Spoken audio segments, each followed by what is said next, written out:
The Football League, in its modest way, hired the rest of the world to open the centenary celebrations. Diego Maradona was paid £100,000 to come to the party and was loudly booed by many of the 61,000 who paid to watch. Not even the hand of God could deny the league a 3-0 victory. Diego and the customers were mutually unimpressed. A less fleeting visitor from South America was Brazil's Mirandinha, whose transatlantic migration involved shedding his tropical plumage for the magpie stripes of Newcastle United. But St James's Park had lost Peter Beardsley. Liverpool paid nearly £3 million to combine the cunning of Beardsley with the running of John Barnes from Watford. Celtic exported the scoring knack of Brian McClair to Manchester United for £850,000. Glenn Hoddle left Spurs to provide Mark Hateley with ammunition at Monaco. There were new managerial faces: Colin Harvey, with Peter Reid as player-coach at Everton, Ray Harford at Luton, Bobby Gould at Wimbledon, in place of Dave Bassett, who'd gone to Watford, in place of Graham Taylor, who'd gone to Aston Villa. The season also started with a new club. Scarborough were welcomed into the league with a less than welcome visit from some of Wolverhampton Wanderers' less desirable hangers-on, one of whom didn't hang on very long. But this season, the league were better prepared. More and more clubs were installing closed-circuit cameras to identify troublemakers. The Hoolie van became a familiar sight in the streets round our stadiums, and a former Assistant Chief Constable of Merseyside was appointed full-time security officer to the league. In Scotland, the favourites met early. Celtic, under the management of Billy McNeill again, had an August date with Graham Souness's Rangers. We would love to win the game. We should be trying our hardest to win the game, but at the end of the day, it's 2 points. There's a nice dummy. Billy Stark has scored.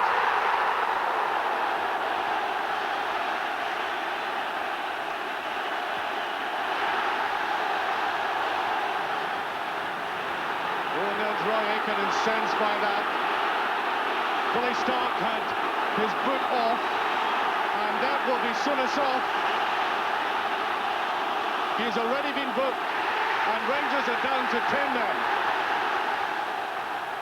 The favourites south of the border began their season in exile. The Kop, silent and empty. A collapsed main drain forced Liverpool to postpone their first 3 home games.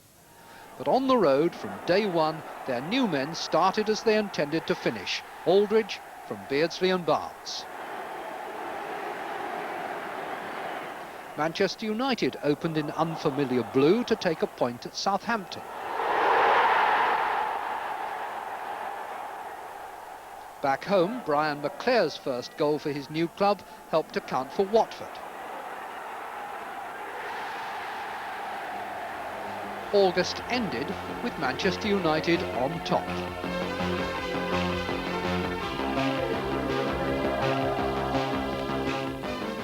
September saw Merthyr Tydfil break out in red, white and green all the way up the road to Pont Morlais Chapel. Italian Week marked the visit to the Welsh valley town of Atalanta for a European Cup Winners' Cup tie. Pendarren Park normally sees games in the Midland Division of the Beezer Home Southern League. The team did the town proud, ending the first leg with a 2-1 advantage. There was no happy ending though, no Welsh week in Italy, just a battle for survival. Atalanta needed to score twice while keeping Merthyr out, and they just did enough. It was 2-0 in the second leg, 3-2 on aggregate. For the Welshmen, it was an honourable defeat. Merthyr could return without disgrace to where they keep a welcome on the hillsides and the Beezer home fires burning. Elsewhere in Italy, another Welsh performance came under intense scrutiny. Ian Rush had recovered from an injury picked up in his first league game for Juventus and made his home debut. 2 confidently executed goals upset Pescara, who had started the game as leaders of the Italian First Division.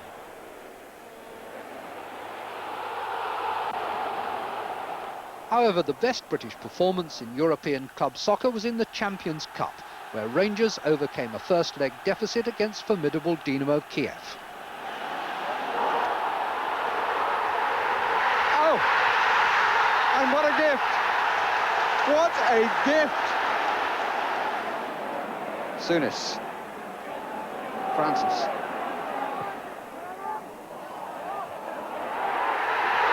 And they all hesitated except for McCoist. 1 goal was the aggregate margin. The questions were about the margins of the pitch. The Soviets objected to Rangers narrowing the playing area. This is the widest pitch in Scotland. Again, getting back to our inexperienced players, I feel that with the pitch being as big as it is, and it is too big, not for tonight specifically, we decided to bring it in a couple of yards. No big deal in that. I have to tell you, they're saying it's rather un-British because they trained on the full-size pitch. Is that right? Yes. You no comment to make on that? No comment. Billy McNeill, the other Glasgow manager in Europe, was no happier when his Celtic team went out to Borussia Dortmund in the first round of the UEFA Cup. And as AC Milan blasted Sporting Gijón from the UEFA Cup, Ruud Gullit's name went into the notebook of apprehensive goalkeepers all round Europe. Question, how do you keep out shots like that? But football, especially European football, is an inexhaustible source of the unexpected and the inexplicable.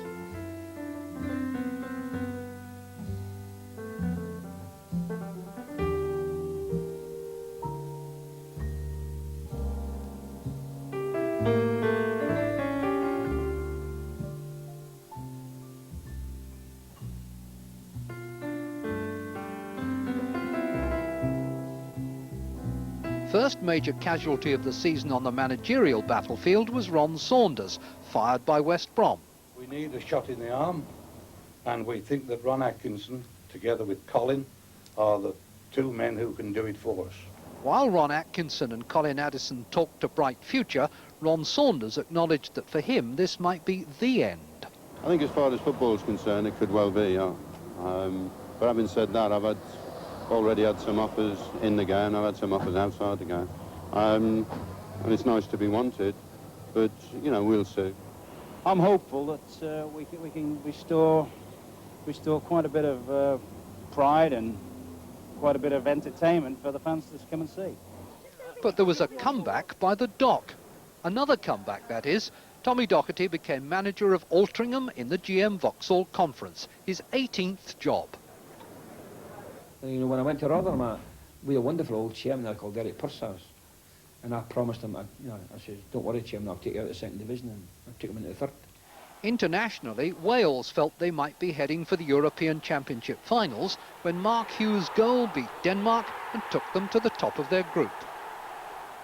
The Republic of Ireland also headed their qualifying section, but in Dublin they needed Paul McGrath's late goal to beat Luxembourg 2-1.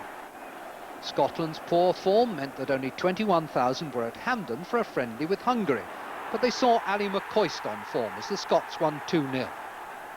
But September is seldom England's month. Bobby Robson's men looked rusty in Dusseldorf, losing 3-1 to West Germany, hosts to the forthcoming European Championships. 2 weeks later, Terry Venables, one of Robson's possible successors, was on the market. The lad from Dagenham had taken Barcelona to the European Cup final 15 months earlier, but couldn't satisfy the clamour for further success. Really, the newspapers are quite hysterical, and they put a lot of pressure on to the public, which in turn comes into the stadium. And really, I see the same thing going the same way in England, the way things are with some of the newspapers there too. In the Littlewoods Cup, Venables' former club Tottenham were given a first-leg shock, a 1-0 defeat at Torquay. And after Blackburn had slowed Liverpool's juggernaut start with a goalless draw, manager Don Mackay was asked if he thought anyone could actually beat them. They are, I would say, arguably the best team in England at the present time. But they still have players there. They have flaws. Everybody's got flaws. Everybody makes mistakes. I think you've got to try to exploit these mistakes. It can be very difficult because to find them, to look for them, it's a very hard job. Here's Barnes. Number 7, Beardsley. And there goes Barnes again. Danger here. Aldridge far post. John Anderson and Steve Nicol.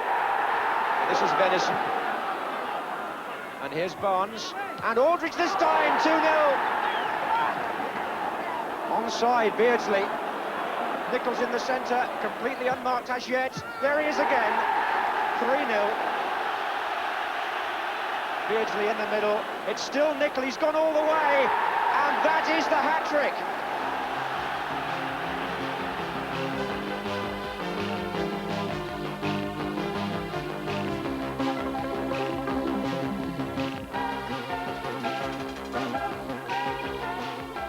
This time last year, Spurs manager David Pleat was rewarded for his belief in football's best principles with a place at Wembley. By October, his career seemed in ruins. Newspaper allegations about his private life led to his departure from Tottenham. The pressures that have accumulated in the last 4 months have made it more than difficult to manage a club the size of Tottenham. 4 days later, the obvious was official. Terry Venables was welcomed by Chairman Irving Scholar as the new manager of Spurs. At Wembley, England cleaned up against Turkey in a European Championship qualifying game. Beardsley! Brilliant! And Hoddle. And Webb this time. Well, the man who came in scores from a pass by the man he initially replaced. The Republic of Ireland maintained their group leadership by beating Bulgaria 2-0. Kevin Moran got the second. But Liam Brady got the red card. His second booking of the game resulted eventually in a UEFA ban which will keep him out of the Republic's first 2 games in the finals. But at least the Republic will be there. Northern Ireland were bottom of England's group, pinned there even more firmly by a 3-0 defeat in Yugoslavia. And in Copenhagen, Wales suffered a setback. And here's Fleming Poulsen. Could go anywhere, and in fact it goes in the net. Kevin Apke the scorer. Well, we weren't beaten by Denmark, we were beaten by the referee, and that's top and bottom of it, and that's what all the players feel. Rangers and Celtic met again, provoked first each other and then the Glasgow Constabulary. 3 were sent off by the referee, 4 were charged by the police. England players Butcher, Woods and Roberts, plus McAvenny of Celtic. Europe provided a reminder that gratuitous stupidity is not a British monopoly. In Rotterdam, Holland's 8-0 victory over Cyprus was interrupted by a smoke bomb that left the Cypriot goalkeeper temporarily deaf and blind in one eye. The more acceptable face of European soccer was shown by Hugo Sanchez, the predatory Mexican in a Real Madrid team reviving memories of the club's halcyon days. Back home, the Littlewoods Cup came down to the last 16, among them Luton Town, making progress at the expense of Coventry. Liverpool were out, beaten for the first time in the season by Everton, the arch-enemy. But as Anfield prepared for another big signing, Don Howe had a warning for the rest of the league. They buy good players, expensive players, and they let them play. They stick them in the side and let them express themselves. And you can do that. If you're going to spend $1 million here and $1 million there, and you're buying the best players, that's what you should do. The new man was Ray Houghton from Oxford, and there was some change from £1 million.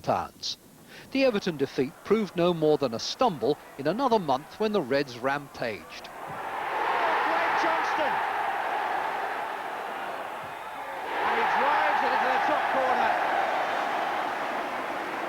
Barnes. And Barnes again. 3. Oh, Barnes won it. He won it from Brock.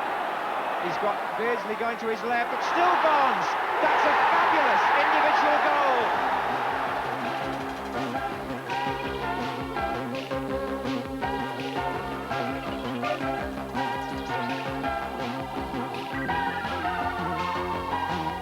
November saw Rangers through against Gornik, 4-2 on aggregate, in the second round of the European Cup.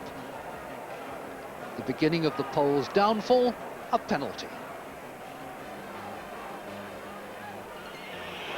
1-0. Roberts again. Bit slack. Oh, that's a great goal. Everything being even, we're not good enough to win the European Cup, but that's what happens in certain games.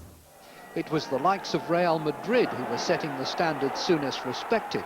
They knocked out Porto, the European Cup holders.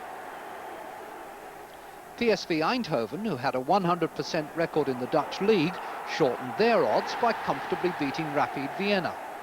But Scotland lost Dundee United from the UEFA Cup. This goal made it 3-2 on aggregate to the Czech club Vitkovice. Football, pure and simple, however, had to compete for notice in November with football chairmen. who were anything but simple. Mr. Maxwell, why have you decided to buy Watford?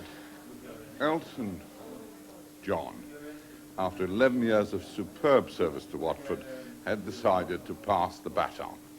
He and his advisors very rightly judged that the British Printing Corporation, whose head office is in Watford, and who have long-term interests in the prosperity and the happiness of the town, that they would be the right people to take over from him.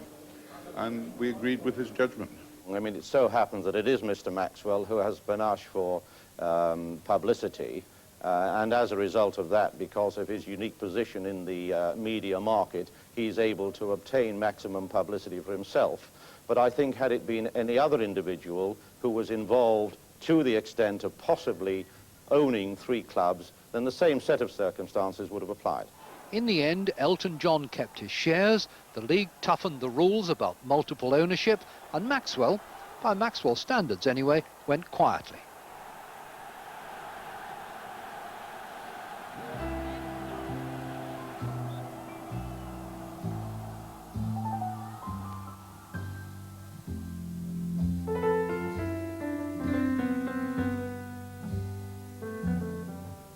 The joke was on Scotland when the European Championship groups were completed.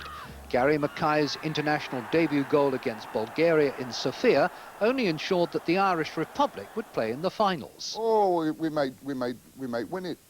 We're good enough. We've got a very good side, well balanced. We're pretty ruthless at the back, good quality, plenty of skill in midfield, and if we can get this goal scoring right up front, which is starting to happen a little bit, we'll be okay. In Yugoslavia, John Barnes scored one of the goals that ended England's campaign with a balance of 19-4 and only 1 against. Wales went to Prague knowing they had to beat Czechoslovakia to qualify, but once again they were left looking in vain for an offside flag. Mark Hughes played in that 2-0 defeat and then a few hours later turned up in Munich, flown in by private jet to play for Bayern in a West German cup tie. Hughes had joined Bayern earlier in the month on loan from Barcelona, and now it was in time to share in the congratulations for Rummenigge's goal. November was also the month when England's Terry Butcher broke his leg playing for Rangers.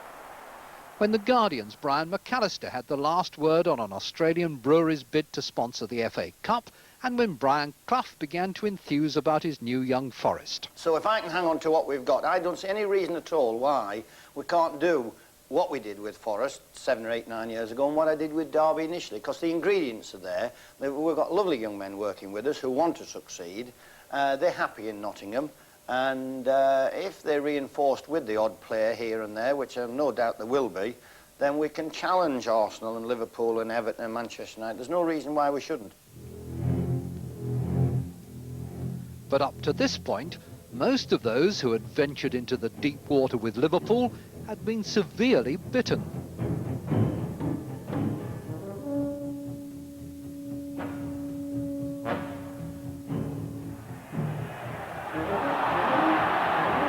That's great from Barnes to McMahon.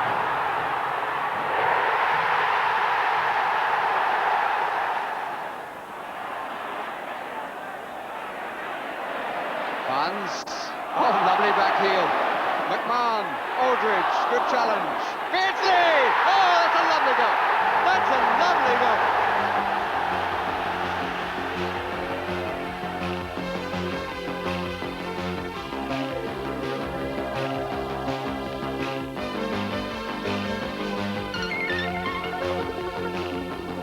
By December, Hearts had been deposed as leaders of Scotland's Premier Division. With the scoring prowess of Paul McStay, Celtic had taken over. Across Glasgow, Mark Walters of Aston Villa arrived at Ibrox to take Graham Souness's spending past £5 million in 18 months. But he recouped £500,000 by selling striker Robert Fleck to Norwich. And the following day, Norwich sold central defender Steve Bruce to Manchester United for £825,000. The World Cup draw was a reminder that major championships trample on each other's heels, for it was this month that the British Medical Journal scooped the soccer press with an exclusive follow-up to the last World Cup. England, Gruppe 2. It was the strange case of the man who came all over itchy when he watched England failing to come up to scratch in Mexico. Oh, yeah, that looks nasty. Well, I'm afraid that's a case of World Cup urticaria. Nettle rash in layman's terms, brought on probably by extreme frustration of watching that particularly appalling game. Thanks very much. There was no easy cure, though, for Mark Dennis. The medicine for the Queen's Park Rangers defender after his 11th sending off was 53 days suspension. Times had changed since Dave Mackay enforced his own discipline in Spurs midfield. In December, he came back from the desert to manage Doncaster Rovers. I did enjoy it, but I've had enough of the Middle East and the sun, and I'm back here, where it's nice and cold. In this month, David Pleat was rescued from the wilderness. The former Tottenham boss was given the manager's job at Leicester. Boxing Day crowds were down on 1986, but well over 500,000 watched a full programme of fixtures 2 days later. And the holiday produced some spectacular goals. Ardelia steps over it, Waddle! Oh, yes! Waddle kept it in play. Yes! Fair club! Brian Robson. Into McClare. Now here's a chance. McClare. Yes! A goal for Manchester United by Brian McClare. Now Dennis Wise. 2-1. And Cork's pass has set up Dennis Wise. Sanchez.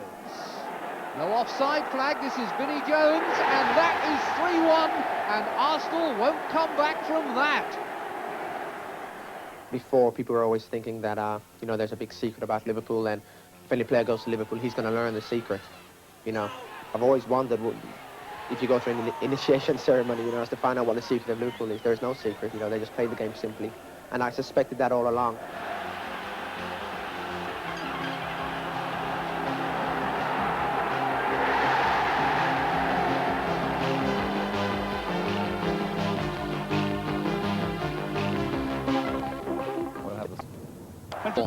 And the New Year honours included a warmly acclaimed MBE for Billy Bonds, at 41 still soldiering on for West Ham. The traditional Old Firm Hogmanay Hoolie took place on January the 2nd this year, and Frank McAvenny went first footing in the Rangers' goal area. Just before half-time, the Rangers defence caught wide open. No Woods in goal, and that's a goal. McAvenny. After 4.5 years in London, Charlie Nicholas went home. Aberdeen repatriated him from Arsenal for £500,000. And Europe's football writers voted Ruud Gullit their Player of the Year.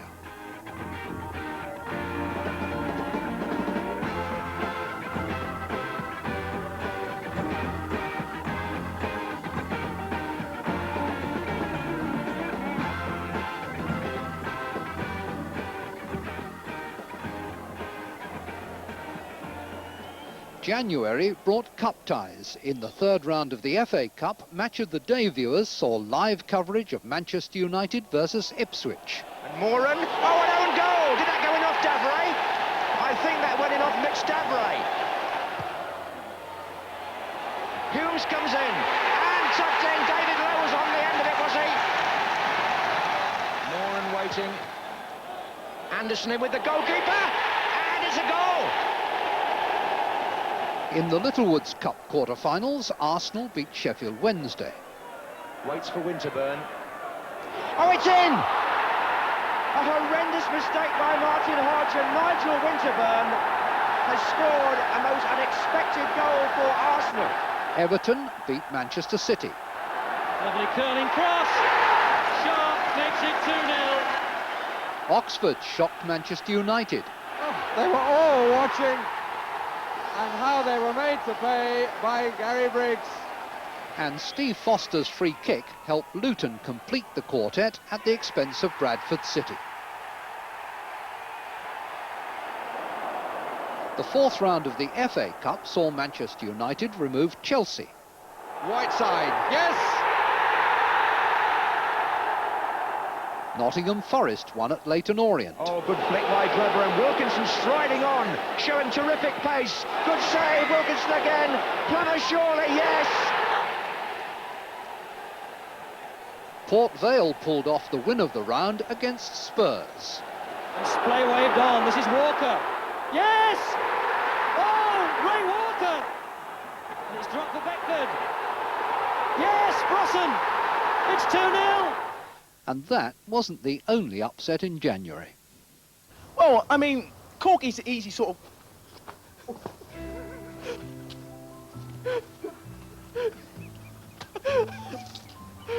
Are you all right? At Watford, the Elton John-Dave Bassett partnership that had started in a mood of smiling optimism was dissolved in disappointment. After only 8 months, Bassett left for Sheffield United, and Steve Harrison moved from being assistant at Villa Park to being boss at Vicarage Road. But a boss whose first priority was to restore confidence. We will play attractive football. We will hopefully get this crowd on the feet again, and we will hopefully score goals. Not hopefully, definitely score goals. By the end of the month, all 4 divisions were headed by clubs with aristocratic pedigrees. Steve Bull was leading Wolves onward and upward in the 4th. Sunderland were chipping away at the rocky road to promotion from the 3rd division. And Aston Villa were glimpsing the promised land from the peak of the 2nd. But nobody could match Liverpool, whose football in January took them 17 points clear at the top of the 1st. Barnes took on Caesar. Still Barnes, brilliant. Carlton couldn't convert. McMahon, 3 in the way. Tony Adams had got a foot to it. Well, McMahon won that back wonderfully well. Beardsley. Oh, a goal for Aldridge. Smackman. Aldridge. Beardsley. Oh, brilliantly done by Peter Beardsley.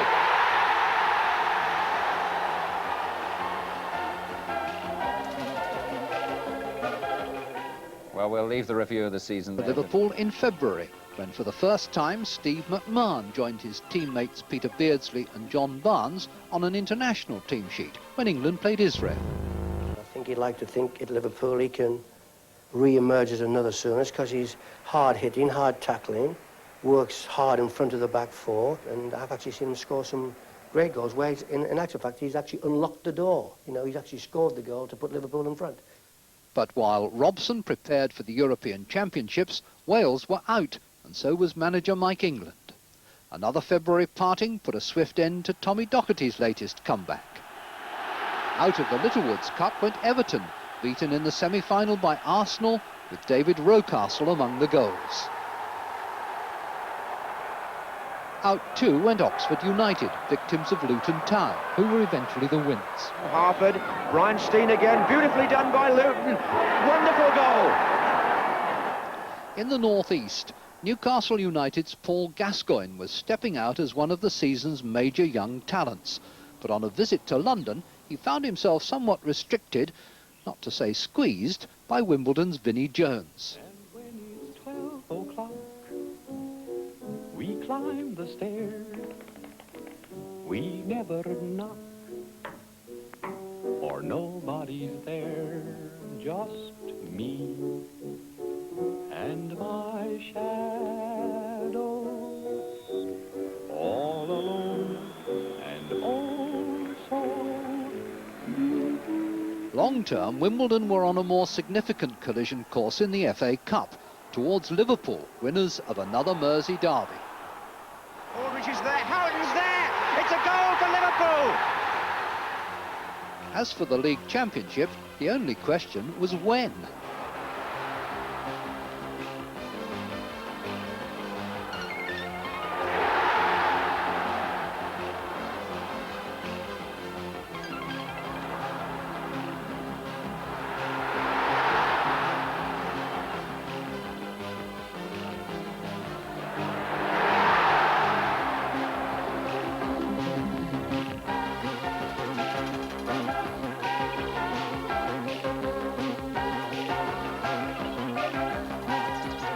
In March, when the European club competitions resumed, Real Madrid were too good for Bayern Munich in the quarter-finals of the Champions Cup.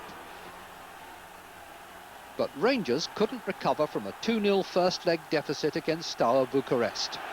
It's a great move, and that's a goal. Oh! Stowe, well in the lead. There's a touch there, it must be a goal, it is! Richard Goff, looks like Ali McCoist. There, 2-1. But Rangers went out, and when these pictures went round Europe, many must have been glad to see them go. There was a Chelsea suspense story that had been running most of the season. Would John Hollins jump, or would he be pushed? I've been here for 18, 20, well, about 20 odd years. And I disappeared, but I came back. But they still carried on, and they still got on, and they still did their things. I want the best for Chelsea Football Club. That's all. A change of coaches, Ernie Whalley out, Bobby Campbell in, seems not to have been Hollins' idea of the best for Chelsea Football Club. And in March, he went, leaving Chairman Ken Bates to answer the questions. As a former player, I mix every day within football. Why is it you are so unpopular within the game? I think, I don't think I am as unpopular within the game as you say. I'm unpopular in Fleet Street, but that's because when Fleet Street tell lies, I stand up and reply to them. There was a Wembley crowd limit of around 75,000 when Holland came for a friendly international. Some showed their boorishness by booing the European Footballer of the Year, but most were left marvelling at the 21-pass build-up to a goal that will rank among the finest the old stadium has ever seen.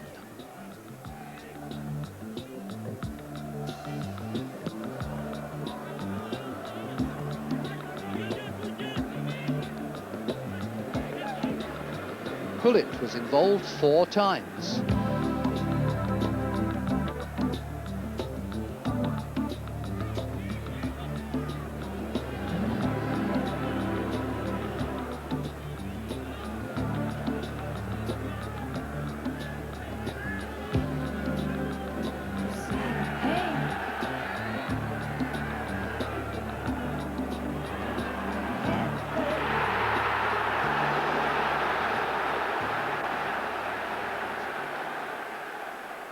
It's just the beginning, you know, and I hope that I can grow. You never know, of course, but it's not just growing, you know. If you enjoy the game, you know, itself, it comes also like this, you know. The FA Cup came down to the last 4. One was Forest, who beat Arsenal. Clough, Wilkinson, good effort. Oh, that's a tremendous goal. Another was Luton, conquerors of Portsmouth. Still Wills on his left foot. Oh, goal! Wimbledon reached their first semi-final by beating Watford. He's got Gibson up with him, but he finishes it on his own. And needless to say, Liverpool made up the numbers. Most intriguing of the transfer deadline moves took Ossie Ardiles on loan from Tottenham to Blackburn. There he joined his former White Hart Lane colleague Steve Archibald, who was at Ewood Park on loan from Barcelona. Reading collected the season's first trophy. Next to bottom of the second division, they outplayed Luton at Wembley to win the Simod Cup. Oxford's new manager was Mark Lawrenson, already sure of a Champions medal with Liverpool. I'm not playing anymore, but in saying that, obviously once I'm managing, my whole thing's 100% into management, and I tend to forget everything about Liverpool, which is the only way to be, obviously. Liverpool was still unbeaten in the league, threatening the record from the start of the season set by Leeds United in Johnny Giles' day. The present Liverpool side would be contenders in any era for the honours. I don't see them in our era running away with the league with 16 or 17 points with 2 or 3 matches in hand. I don't think that would happen. Liverpool equalled the record by drawing with Derby County, but there it ended, stopped in the next game by the arch-rivals Everton.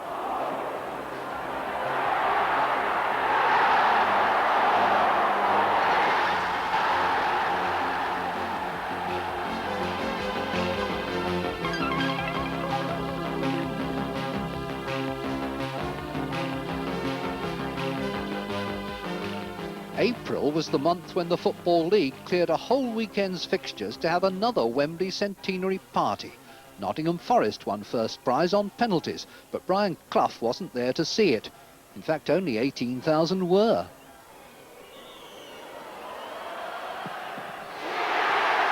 Sutton ends as the hero.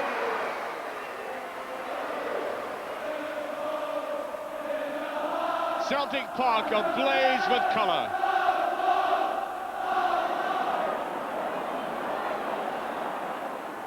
Trying to swing it round, that's a very good ball. Walker has done it.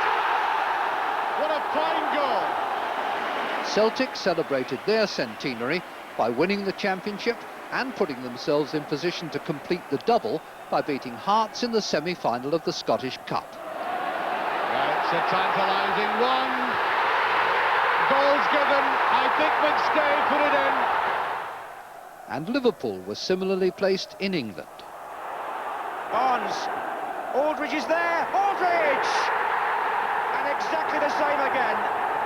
Liverpool come out of defence and snatch a vital goal. And again, Barnes involved. And what a volley from Aldridge. While Wimbledon beat Luton to ensure their first appearance in the FA Cup final. Cork. Oh, yes! It's Little Wise.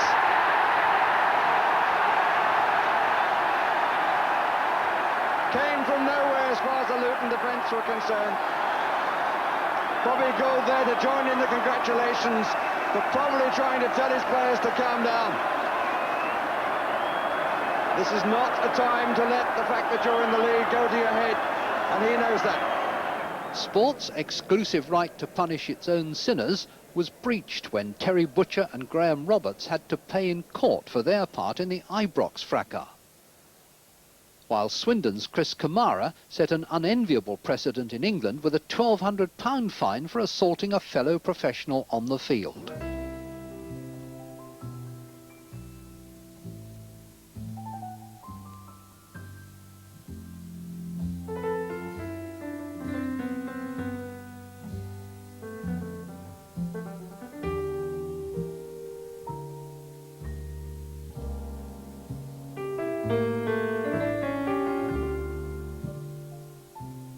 The PFA Awards named John Barnes as Player of the Year. Liverpool also had second and third in Steve McMahon and Peter Beardsley. Manchester United's visit to Anfield provoked a row between the two managers that sadly clouded the deeds of their players. McMahon! Oh, I say, that's got to be one of the best goals of the season, even by Liverpool standards. Davenport, Strachan making a lovely run through the middle, he's onside. Gordon Strachan with a chance to equalise, and does. What a turn-up. Nothing detracted from the display that devastated Nottingham Forest. Barnes against Chethel. Oh, look at Barnes there. They're waiting for the pullback. Beardsley! Oh! A glorious goal again. You know, the skills and the speed the game was playing at was absolutely tremendous, and I came away thinking, well, I've been really entertained, and I'm sure that the whole of the spectators here saw an exhibition tonight that they'll never be bettered, I don't think.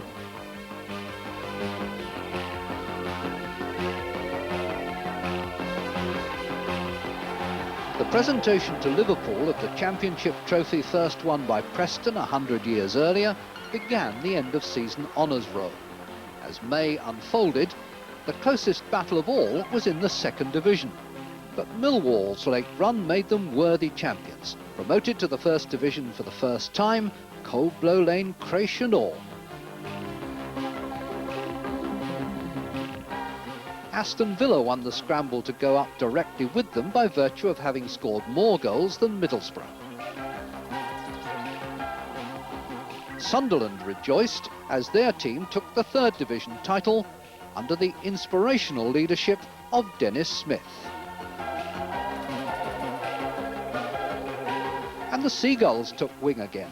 Brighton's form in the second half of the season ensured promotion for them. Steve Bull was the leading scorer in the country, past the half-century with the Sherpa Van Trophy final still to come, and Wolves champions of Division 4. Also certain to be promoted, Cardiff and Bolton. But Newport County are gone. Their Somerton Park now a crumbling memorial to mounting bills and boardroom instability. Back in Newport's place, after only one season, come Lincoln City, champions of the Vauxhall Conference, vindicated in their decision to stay as full-time professionals. So now, for most, the season is over. For some, the excitement and the anguish of the playoffs still remain. But today belongs to the champions from Merseyside and the upstarts from London SW19. Referee tonight is Roger Milford from Bristol. So the final part of the Liverpool-Forest trilogy. And having seen the first two, I can only hope this one lives up to what we've seen already. Forest in white, attacking the Kop end in the first half. Here's Chettle.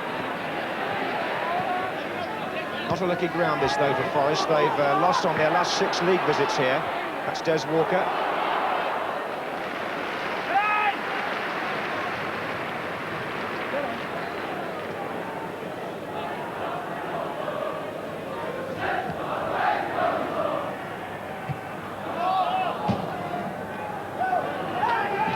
Crosby's throw, he gets good length on those. Here's Clough. Crosby again. Barnes. Now Aldridge off through the centre. Houghton moving to the right-hand side. Beardsley to the left.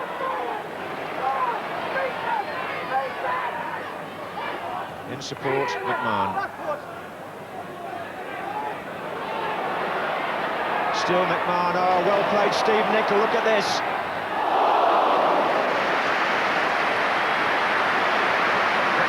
That possible, and Nicol found the room just at the right time and brought a reflex save out of Steve Sutton. Barnes will take the corner. Aldridge and Houghton are in the 6-yard box, and Gillespie is by the penalty spot. It's a difficult one. Neil Webb got it away. Barnes again.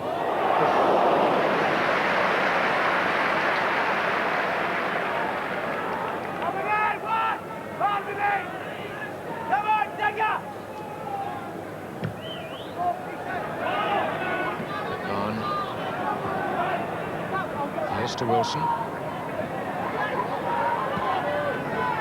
Hansen saw that ahead of Glover. Experience against innocence there, perhaps. Houghton, Barnes. Houghton goes again, he's through. Great out.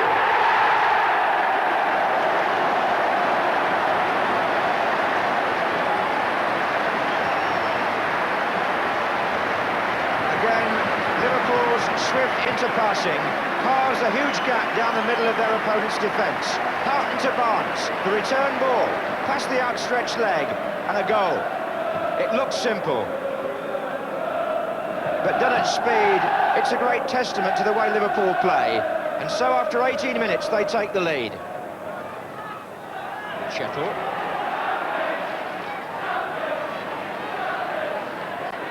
Crosby. It back from Chettle. And Gary Ablett concedes the corner. So Barnes will now have some defending to do. Crosby will take it. Foster has come forward. Chettle's in there too. Beardsley had also come back to help, and here's Barnes from a nice touch by Aldridge. Spackman now. Liverpool breaking out menacingly. Beardsley to Spackman's left. The white shirts funneling back. Walker trying to stop Beardsley with Crosby's help. And Pearce as well, but that was Ablett. Barnes. Aldridge waiting.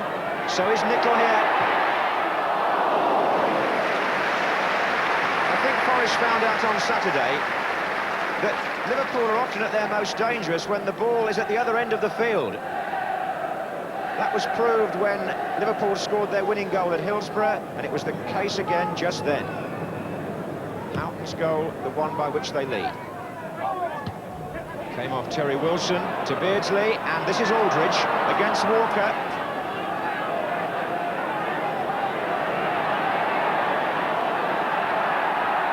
And he was boxed in, was Aldridge. So it's Wilson now, and it's back with Aldridge again. Now Spackman, and this is Barnes.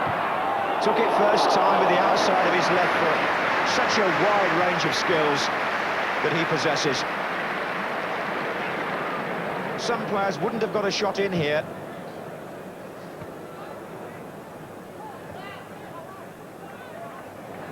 But he did.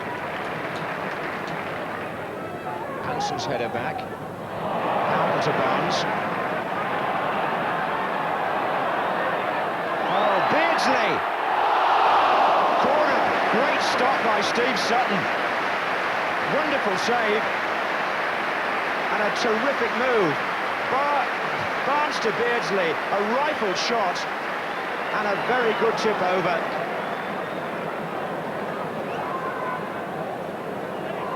Here's Barnes. And with half an hour gone, Liverpool lead 1-0 and threatened there to make it 2.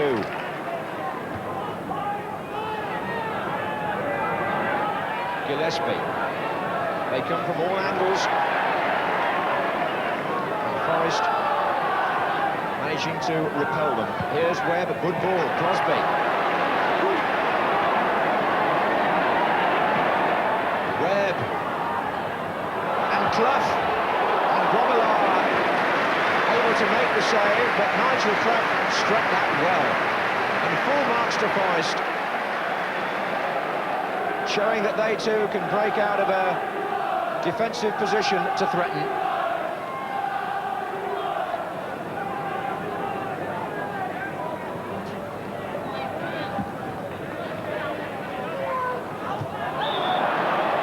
I think Nigel Clough has one quality that Peter Beardsley also has.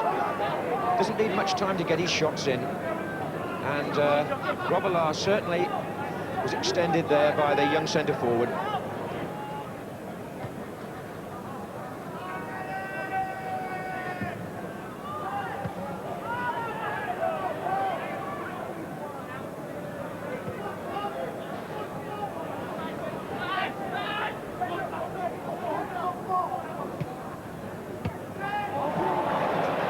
Spackman combining beautifully. McMahon's shot.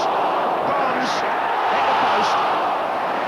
It happened so quickly. I don't think anybody was expecting that. McMahon first off, beaten out by Sutton. Barnes left foot, hit the post. And a word too about Nigel Spackman, who played the initial ball at the start of that move, which really set McMahon on his way. Clough again. Never stops working. Looking for positions. But Barnes too is a bit tight now. This is Spackman. McMahon. Oh. McMahon's having an absolutely marvellous night. Indeed, he's played so well recently. It's only underlining the form that he's been showing for many, many months. Full of appetite and indeed full of incentive with the European Championship looming up.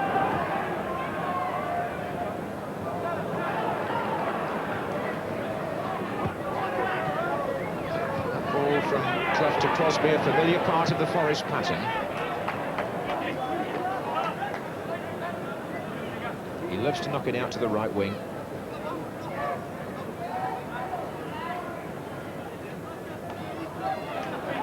Beardsley, he seems to be able to find space and find Aldridge.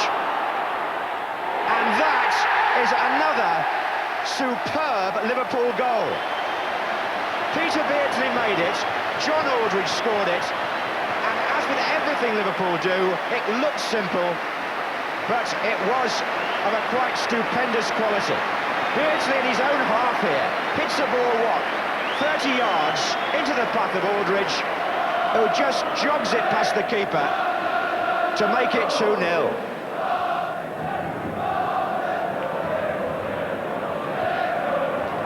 Offside Aldridge. John Aldridge has now managed to score against Nottingham Forest in all 3 meetings. Courtesy there of this man, Beardsley. And now he goes alone. Still Beardsley. Hit the bar. Barnes.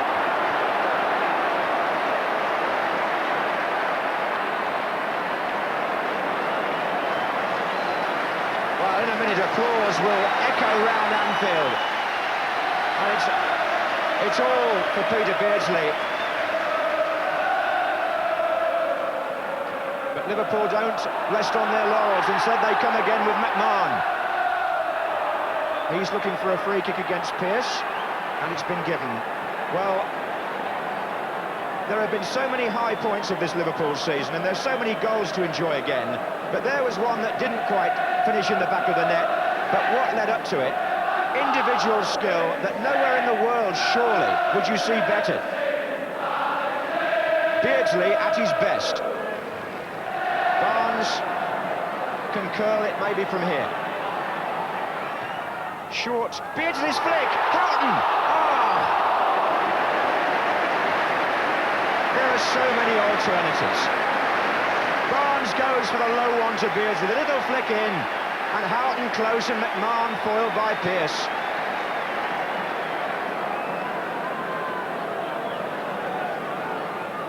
Gillespie makes a run across. Here's McMahon. Well, Forest just relieved to stem the tide.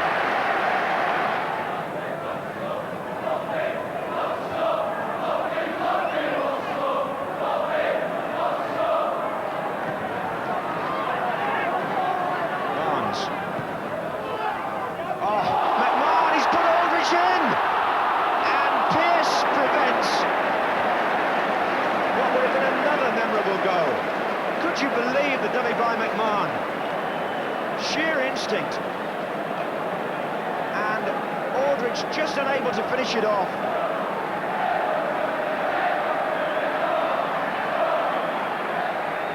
The ground full of appreciation.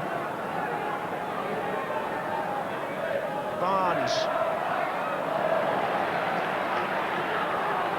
Nottingham Forest are doing their best, but what can they do against this tidal wave? Nickel forward, Aldridge, Houghton. If they got their finishing right, Liverpool might have been 6 up. Well, even the bench surely can enjoy the quality of the play here, as well as checking the watch and making sure that Liverpool stick at it. Don't stick it! Rare touch with Robillard, although he did make one very good save from Nigel Clough, lest we forget.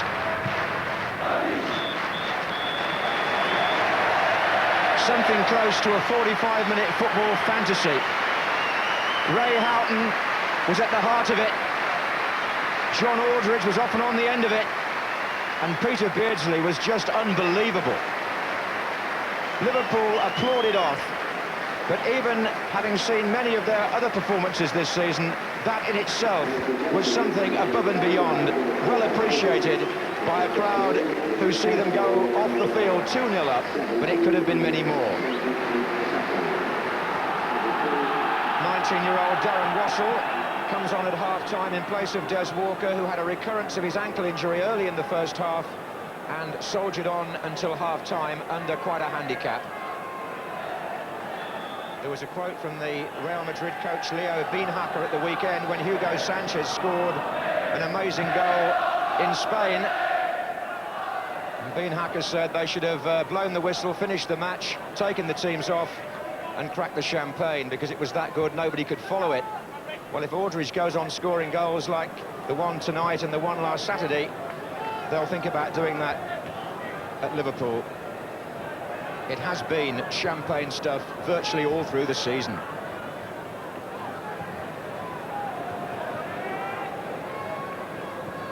However, Nottingham Forest will do their best to make a match of this.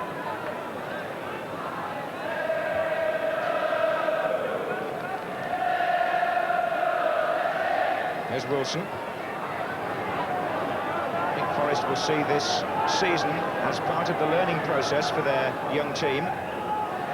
But it could reasonably be expected to end with perhaps second place in the First Division. Could be a battle between them and Manchester United.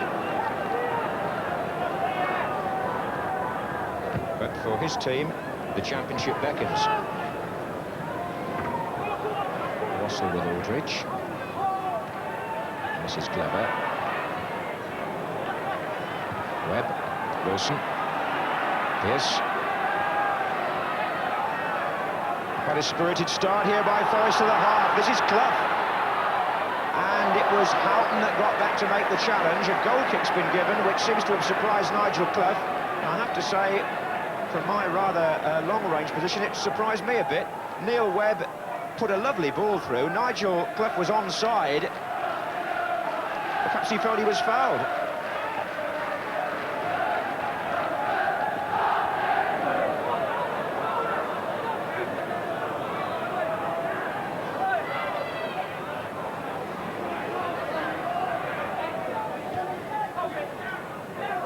Rice. Webb. And now Barnes.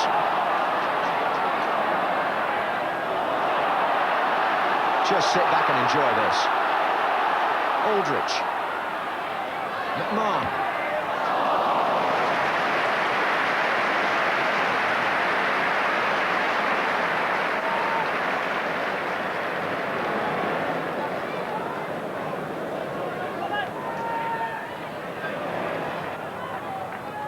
Gillespie.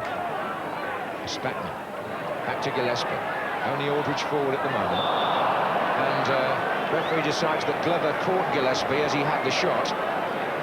So it's going to be a free kick to Liverpool.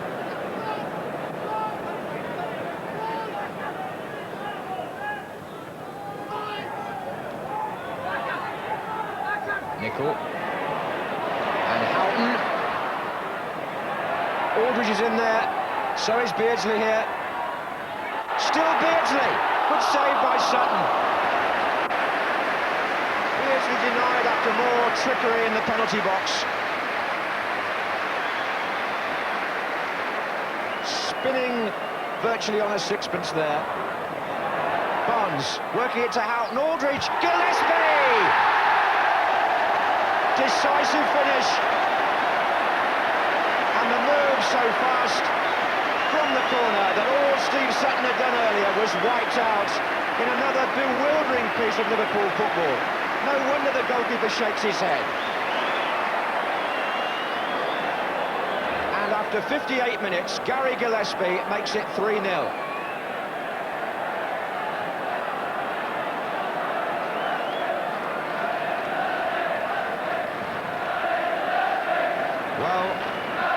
Gillespie's second goal in consecutive home games. He scored against Manchester United. Now here's McMahon.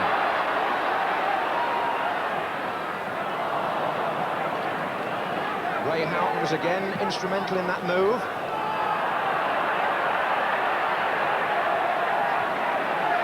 And isn't that again a Liverpool trademark? The opposition perhaps just slightly relaxing or heaving a sigh of relief after the goalkeeper had done so well to prevent Beardsley scoring in the first place. Within a matter of seconds, the ball is in the back of the net anyway.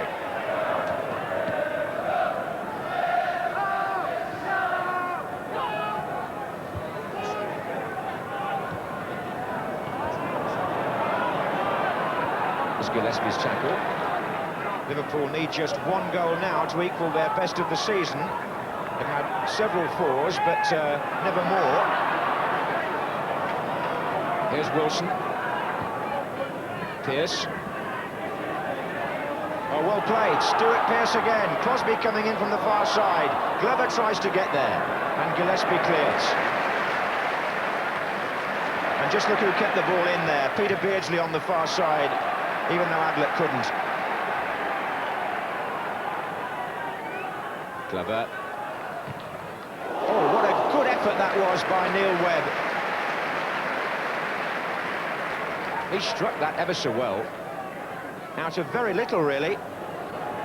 The Forest faithful haven't quite managed to fill the visitors' area tonight, so the crowd is not quite capacity, but it's still a very healthy figure at 39,500.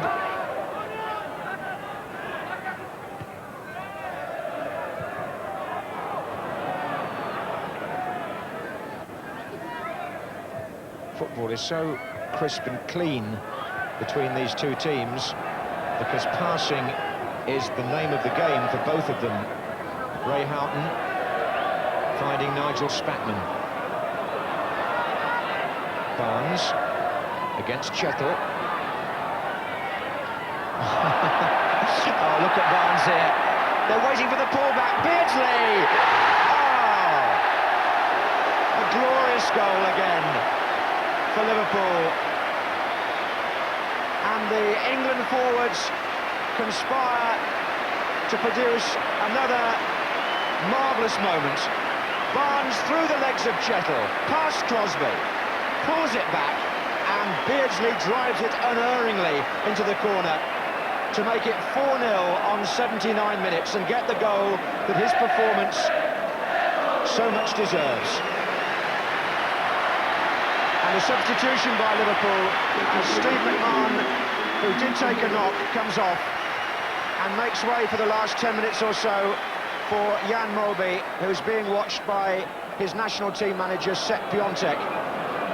He's come over to see whether Molby is in the right state of fitness and frame of mind to be part of the European Championship squad.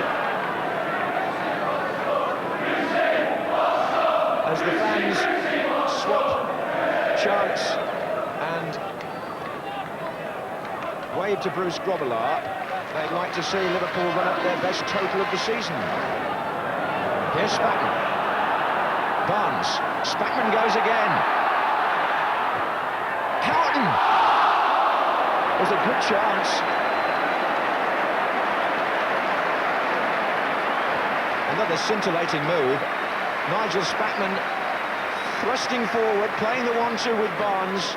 And look again how the player hanging off there had found space for himself.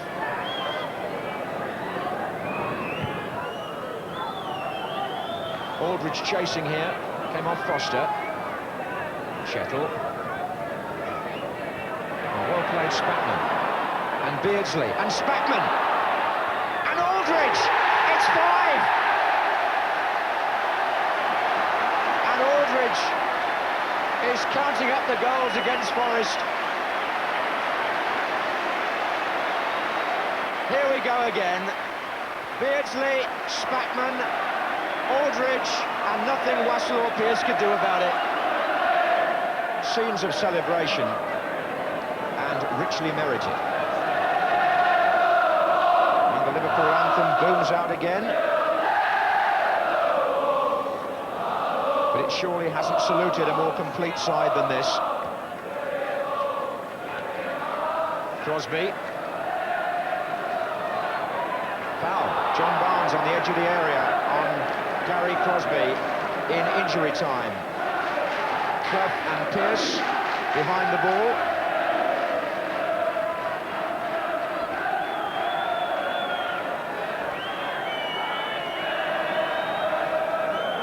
This is Pearce. But Grobbelaar's clean sheet looks like being protected.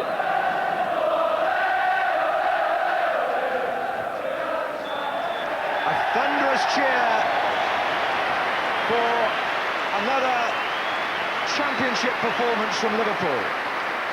John Aldridge scores 2 of the 5 goals. Peter Beardsley excels again. And although Liverpool are not mathematically certain of the championship, that will surely come next week. They've proved tonight they have no peers in the modern First Division. And this exciting Liverpool team seem to be rewriting the record books and proving that there hasn't been a better Liverpool side before them.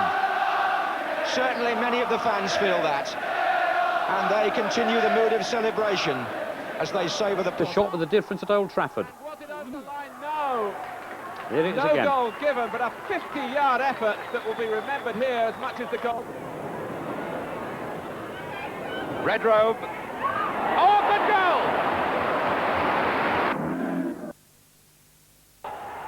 the best record of all the non-league sides in the FA Cup belongs to Altrincham. 14 league opponents beaten by the legendary Giant Killers.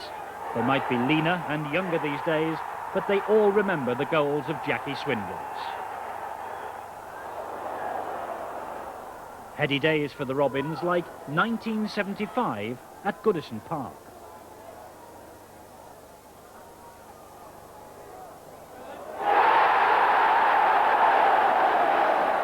In 1979 it was White Hart Lane and a famous draw against the mighty Spurs.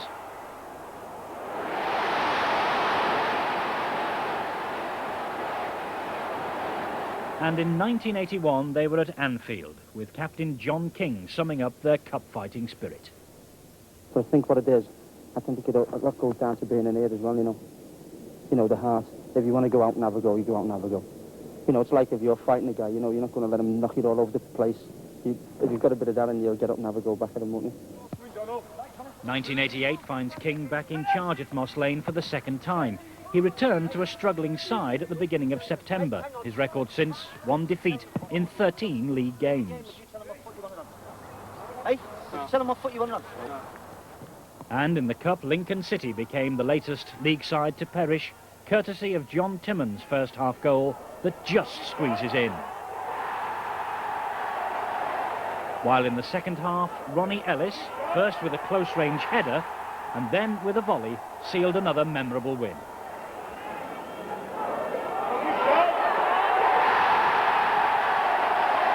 What is it that makes the FA Cup so special for you here? I don't know. I think it's a very professional club. I think the directors force the team into the fact of having a go to get the publicity for the club. It's as simple as that. The club is professional, even though it's a part-time setup here. Very professional team. Very professional team, meaning the whole setup, from directors down to the tea lady. 20 years ago, a cigar-smoking scrap metal dealer, Freddie Pye, stamped his brand of chairmanship on Altrincham. A big car was the almost obligatory badge of office. Chairmen these days are no different. The style of car might have changed, but the style of Altrincham remains exactly the same. Company director Jeff Lloyd bought financial control of the club at the beginning of February. That was a few months after Tommy Docherty had arrived in a blaze of publicity. As far as the Dock was concerned, Altrincham was the Manchester United of non-league football. One of Jeff Lloyd's first decisions was to show him the door. Tommy had been with us a few months and we expected him to do a little bit more than he did. I think he tended to think of it as the Tommy Docherty Roadshow rather than Altrincham Football Club. Unfortunately, commitment's got to be 100% at Altrincham Football Club. Well, Moss Lane's been getting a fresh lick of paint for today, but as far as the chairman's concerned, he has other fish to fry. We think we've got a potential second division club here. But obviously the first stage would be the fourth division. Hopefully part-time. We believe that part-time football has got a place in the fourth division. We think we could win it part-time. But first things first, Halifax have to be beaten today. Gary Stewart, brother of Paul, gets treatment, while Jeff Whelans, the former Birmingham and Manchester United keeper, warms up for the big day. A week ago, it was league action against those other Cup Giant Killers, Yeovil, and a 3-2 away win indicates they're ready for the challenge. I rather fancy the terraces will be a bit fuller today than they were at Yeovil last week. Commitment to training is all part of the preparation. The team are put through their paces with almost military precision. Moss Lane won't be the most welcoming place for the opposition, and the Robins have a secret weapon ready to unleash on Halifax. Frank Sidebottom is their biggest fan. There he is, third from the left. Because the team's coming, the crowd all roar and kick off. Win, lose or draw, the only team for me is Altrincham FC. All the Robins aren't bobbins, says me. Frank, can we just stop you there? Yeah. What do you think, seriously, Altrincham's chances are on Saturday against Halifax? Well, I think probably they're going to win, right, definitely. Yes. Unless they draw or lose. Right. Take it away, Fred.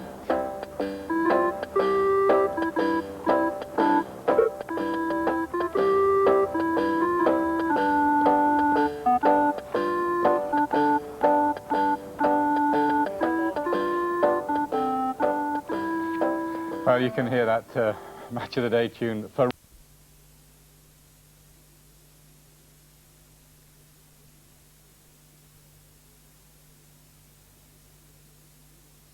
who became heroes overnight made soccer history before an 18,000 record crowd. Having buried a second division team, Yeovil now tackle first division Sunderland, former cup winners and team of proud records. Knowing how the land lies, Yeovil are neither overawed by the occasion nor by Len Shackleton, number 10, football's most expensive player, and not even by the 8-foot slope. The Southerners play fast, open football, and encouraged by a jubilant crowd, go all out to take the sun out of Sunderland.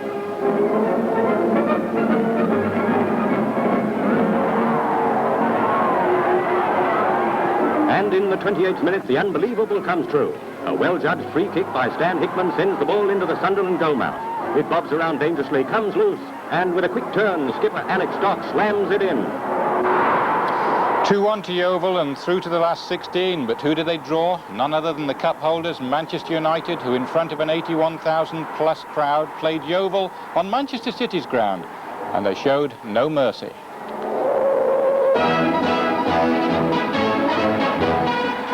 The biggest crowd of the day, over 80,000, was present at Manchester to see the cup holders meet Yeovil, the Somerset Giant Killers. As you'll see, it required some skill to get a place in such a throng.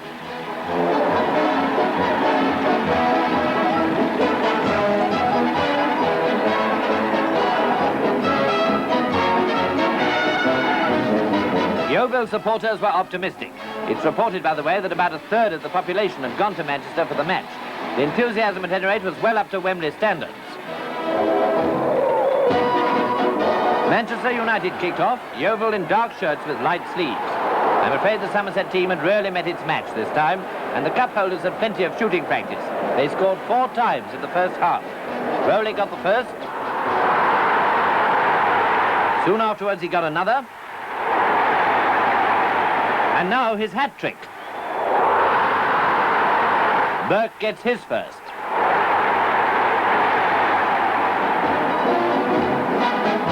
It's true Yeovil were handicapped by the fact that Manchester's ground is level. Anyway, they went down by another 4 goals in the second half.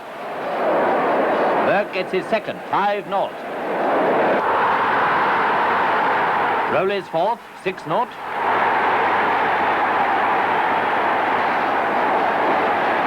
Mitten joins in the fun, 7-0.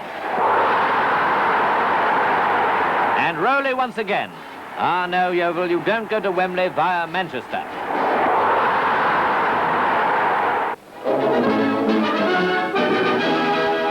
Take you on that FA Cup tie which kicked today to Frank's side bottom.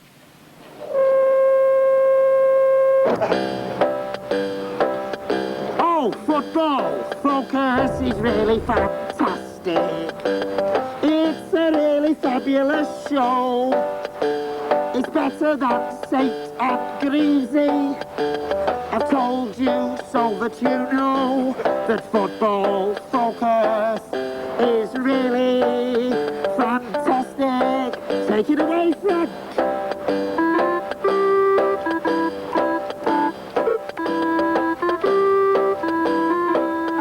You might have wondered where Desmond Lynham was today. He'll have the paper mache off in time for Match of the Day tonight at 10:15 with...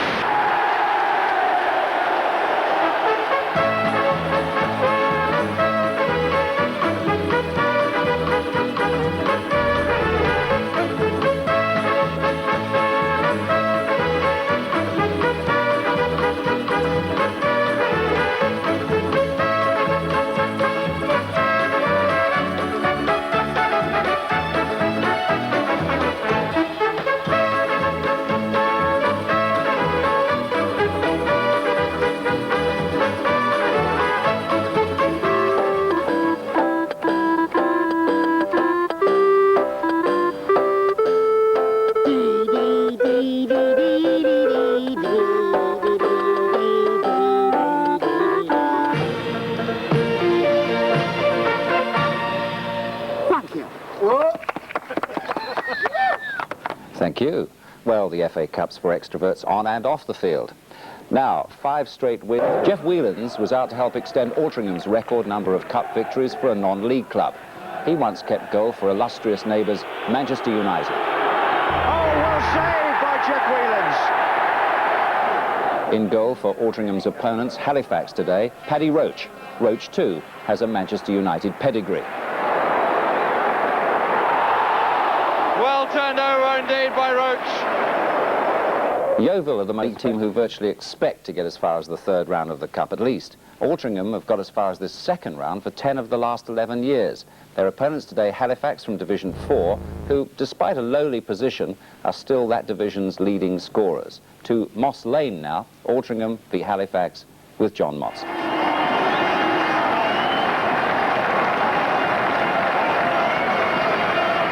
Altringham's home patch is neighbourly Moss Lane, but such is their FA Cup pedigree that in recent years they've played at Goodison Park, Old Trafford, Main Road, Anfield and White Hart Lane.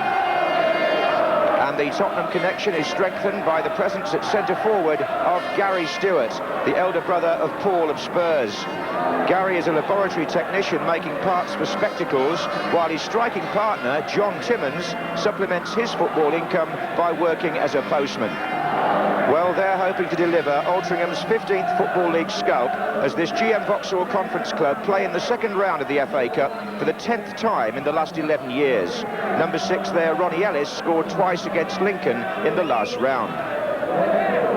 But Halifax are without their prolific goal scorer, Terry McPhillips, who's out with an ankle injury. Number 8, Andy Watson, will partner number 10, Wayne Allison, up front. And with Mick Matthews moving to Scarborough this week, Lot rests in midfield on his namesake Neil at number 11 and on football's version of Dean Martin at number 7.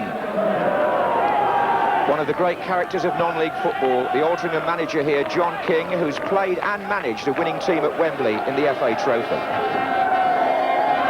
Referee is Robbie Hart of Darlington. And the roles here are almost reversed. Altrincham are the team with the FA Cup tradition, playing in the check shirts from right to left, and Halifax Town of the 4th Division almost cast in the role of underdogs. They're wearing yellow. Number 6 is Ronnie Ellis for Altrincham. And they tend to be a pretty direct and aggressive side at times, do Altrincham, so Halifax will know they're in a match right from the start. But they've got the first free kick. Big Dave Robinson's up there, the centre-back. It's come out to Andy Kilner for Altrincham. Only as far as Lee Richardson. This is Billy Barr. Richardson. Barr again. Oof, my word. Jeff Whelans was competing for that with Neil Matthews. And he's got the free kick.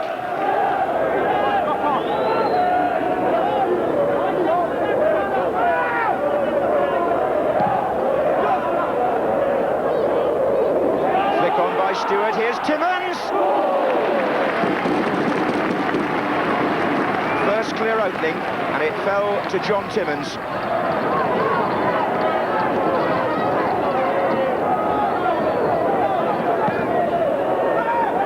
And again, the same combination, Stewart to Timmins. Kilner's making ground in the middle, so is Ronnie Ellis, arriving now, and there's Kilner, but it's too high for him.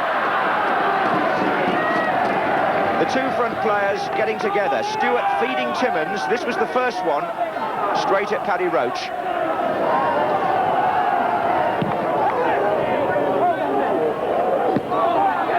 Here's Paul Cuddy. That's offside.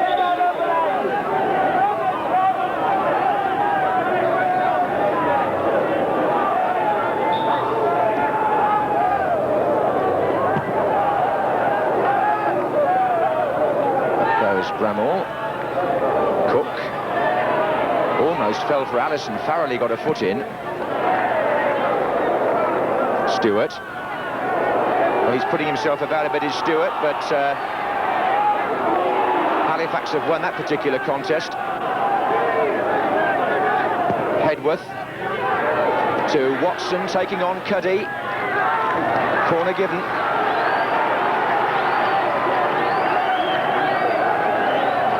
Billy Barr is taking these corners, and the two central defenders are coming up all the time for Halifax.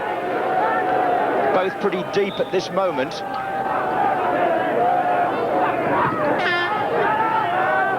In fact, it was just too high for the pair of them. This is Neil Matthews, but they're staying up now.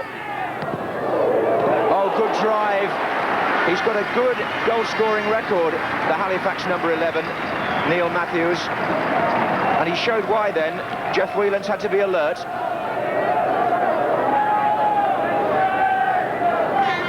It's another corner.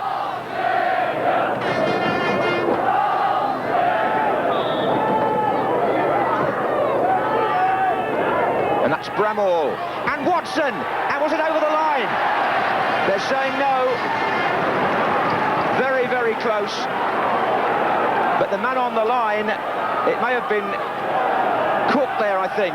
Yes, Neil Cook got the ball away from Andy Watson. Corner again. Well, many's the time that ball would have just squeezed through. Free kick. Now, the first header goes in there from Bramall. Allison gets a little touch. There's Watson. And look at that. His legs, the post, and then Neil Cook finally hoofed it to safety.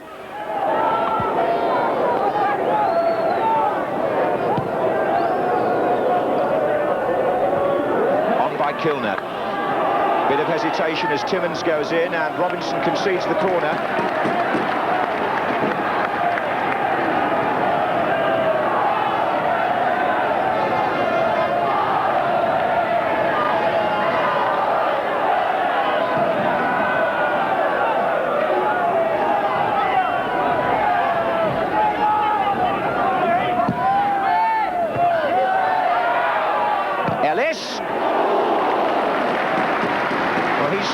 Famous cup match at Birmingham, Ronnie Ellis, when Altrincham went away on the ground of a then First Division team.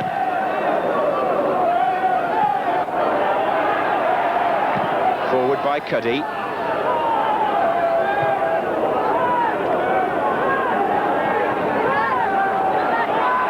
Number 9, Billy Barr.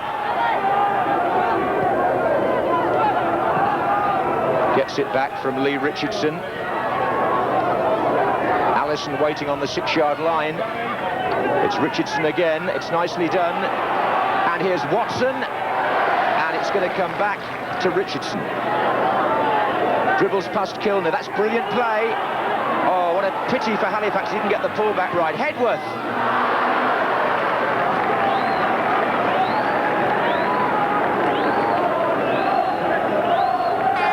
Well, there's a young man there, 19 years old, Halifax-born, Lee Richardson. Seen him a couple of times, and he looks to have a nice balance and a good touch on the ball.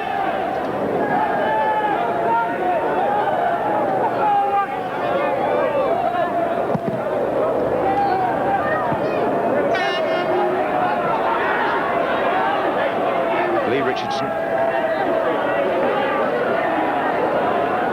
He's shown a bit of style and composure in the midst of the mayhem here. This is Watson. Billy Barr's heading it back in, and that's a goal!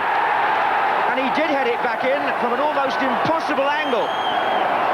And Halifax Town take the lead at a key time in the half.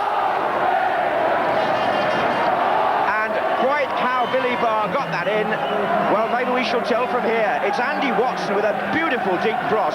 That really confused the goalkeeper. Look at Whelan's there. And Billy Barr gets up outside the 6-yard box and places that in the corner quite superbly.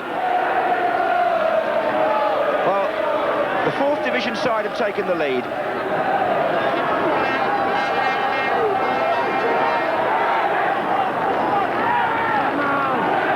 So, Altrincham looking now for an equaliser. 3 minutes in the half left. This is Knowles. There goes Ellis. Oh, penalty. Penalty given. John Bramall on Ronnie Ellis. And the referee didn't hesitate. Straight from the kickoff, virtually. Altrincham have got a penalty. Now then, Ronnie Ellis, so often dangerous when he gets into the opposing penalty area, may have given Altrincham the way back that they needed almost instantaneously, and there's some pushing and shoving on the edge of the area. Timmins has got involved with two Halifax players. It was Robinson and Barr who were arguing with him, and this won't help the nerves of the penalty taker, this long delay. So, with just a couple of minutes left in the first half, Gary Stewart, trying to find out exactly where the spot is in all that mud, tries to equalise for Altrincham.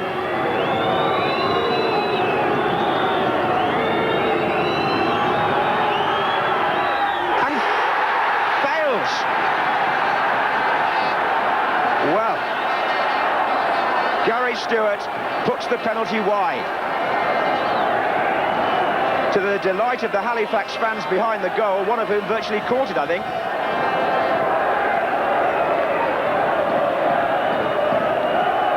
It remains 1-0 to the 4th Division team.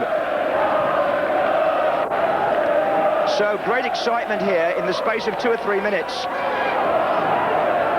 Just coming up to half-time, and he's onside. What a chance here for Allison. It could be 2 for Halifax, and it is going to be. What drama we've got in this second round cup tie at Moss Lane. Big Wayne Allison makes it 2-0 to Halifax. Straight from the penalty miss, they've increased their lead.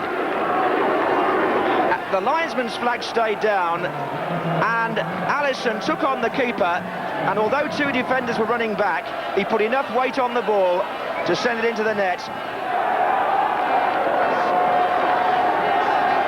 And I don't think you could ask for any more incident in a 5-minute spell of football, or perhaps a bit less than we've had here.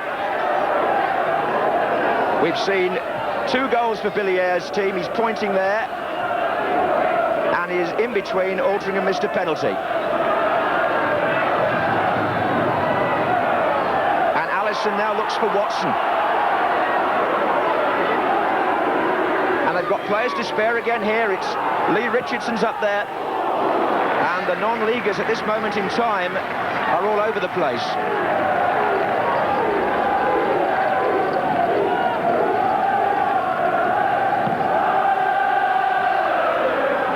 On by Timmins, Stewart chasing again.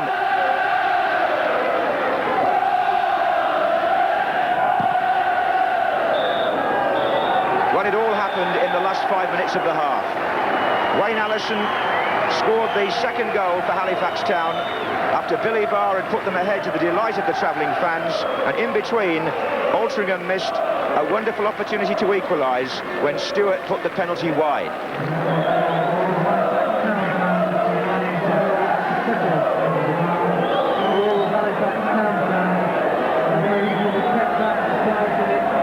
So can the GM Vauxhall Conference side come from behind as they did in the last round against Lincoln City? It would be unwise of Halifax to go into a complacent mood here, because Altrincham are regarded as a team who gets stronger as the match goes along. But they'll be regretting at the moment anyway the penalty miss by Gary Stewart. I rather think the delay, while the referee sorted out some shoving on the edge of the area, possibly played on the nerves of Gary Stewart. Here he is now, though.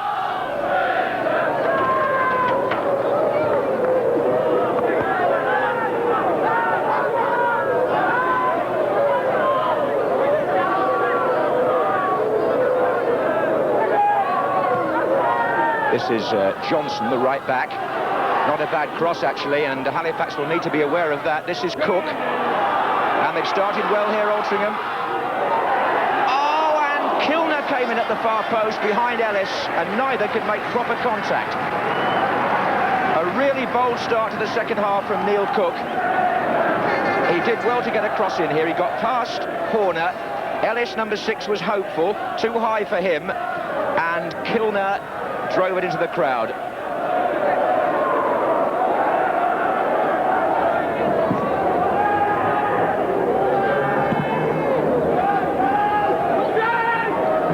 By Knowles. That's Phillips.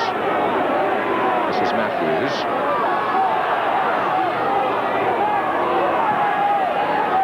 Kilner. It's got Stewart on the left and Timmins on the right. Cook.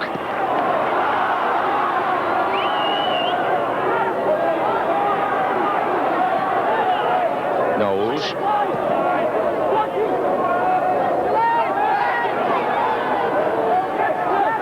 Stewart. Knowles. Timmins at the near post. Oh. He's calling for the corner, but he won't get it. Altrincham have carved out a couple of chances in the early minutes of this second half, but what happened here was that Barry Knowles got the cross in, and Timmins was at the near post.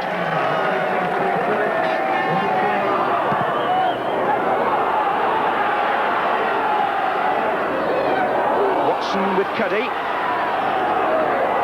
And still Watson. Richardson. And Allison's in the centre here for Halifax. And it's 3. A decisive finish. And that may well have put them in the third round draw. And the man who did all the work was Andy Watson. Number 8, just look at that. He really set it up there for Lee Richardson. The ball came in and Wayne Allison drives it into the corner. That's his second. And on a day when McPhillips, the talk of the town, as it were, in Halifax, is missing with injury, you can't do better than that if you're playing up front in his absence. And the two lads up there, Watson and Allison, I would imagine, will have pleased Billy Eyre enormously with their performance.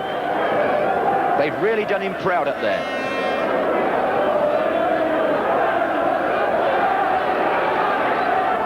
On the other bench, I would imagine that for John King on the extreme right, there's a sense of deflation just at this moment, because it hasn't been his day, and there will have to be a miracle now if it's going to turn in Altringham's favour.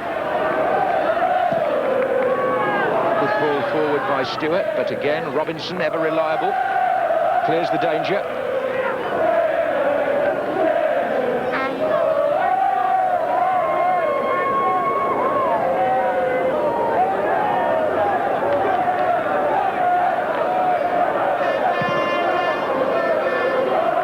Terrific kick again by Roach. Oh, Billy Barr's shot, and Dean Martin following up.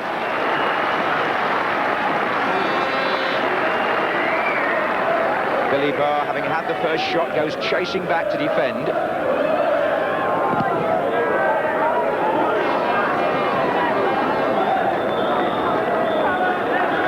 And the shot that didn't happen. Halifax Town do a solid, purposeful and professional job, and John King's team can't add to their league scalps. They missed a penalty at a crucial moment, but Billy Eyre, shaking hands with him there, has reason to feel really proud of his lads, because Halifax came here today as the team everybody thought might get toppled. But how they proved them wrong, with 2 goals from Wayne Allison and 1 from Billy Barr, and a solid performance all round by the 4th Division team, with a touch of skill mixed in with all that resolution. Altrincham 0, Halifax 3. So, Halifax go into that third round draw, coming up live for you. Robertson trying his luck on the far side, finding Graham. Radford trying to give Hind the slip. And he may well have done so. Robertson, missed the chance, Armstrong! George Armstrong, number 1.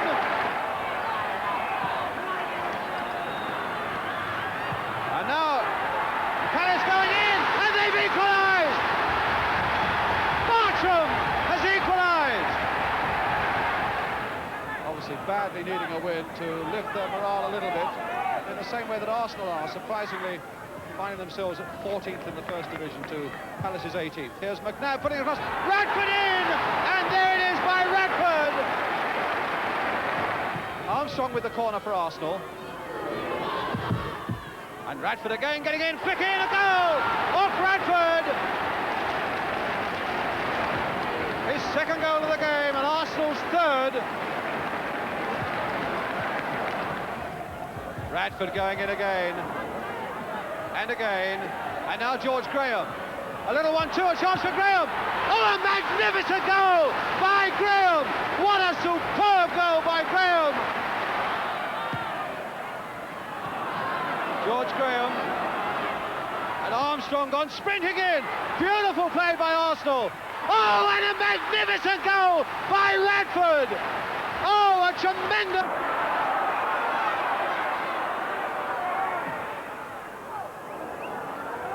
Don Rogers. Oh, nicely inside the full-back for Mulligan. Here's a chance, and a goal! Scored by Mulligan, but made beautifully by Don Rogers.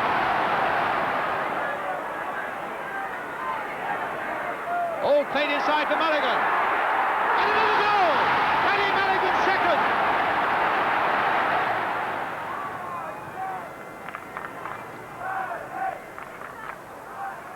Whittle. Rogers, and he's onside, Don Rogers. 6 at one side now. That's there. That's number 3.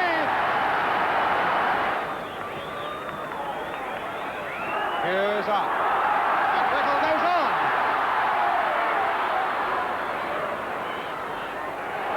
Hughes. Whittle. Well, that's incredible. Yes! And a Whittle!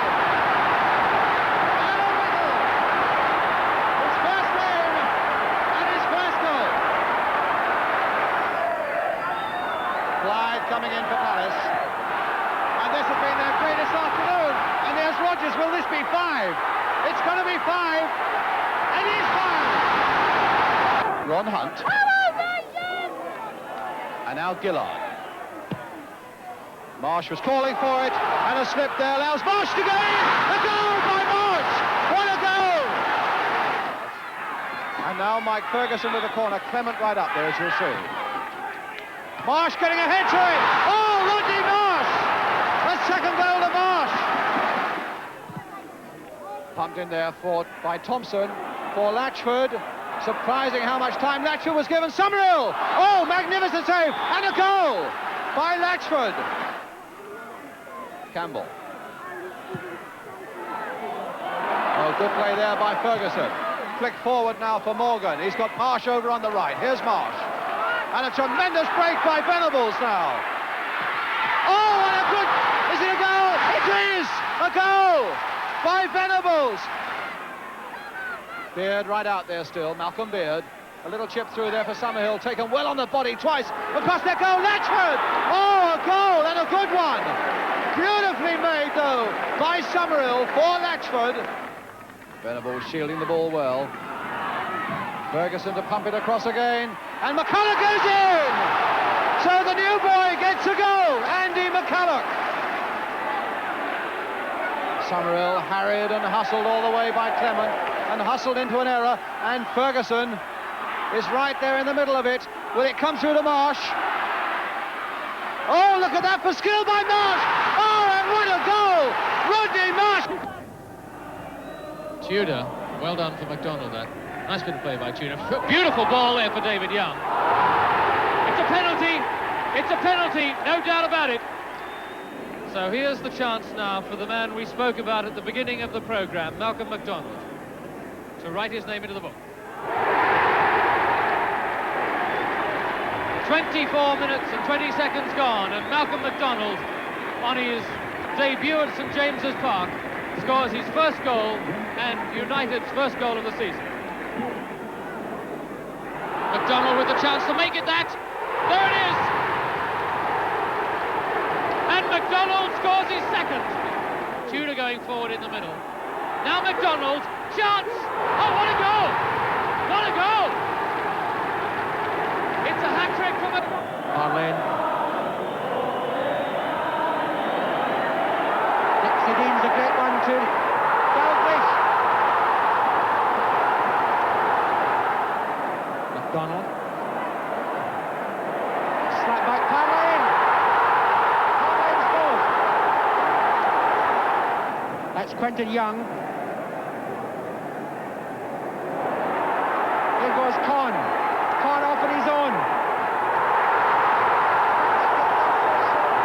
Launches into the lead.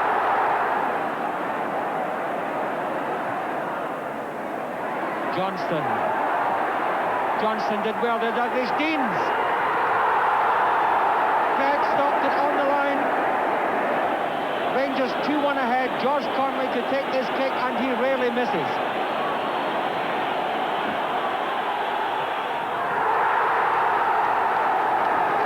Conley makes it 2-all.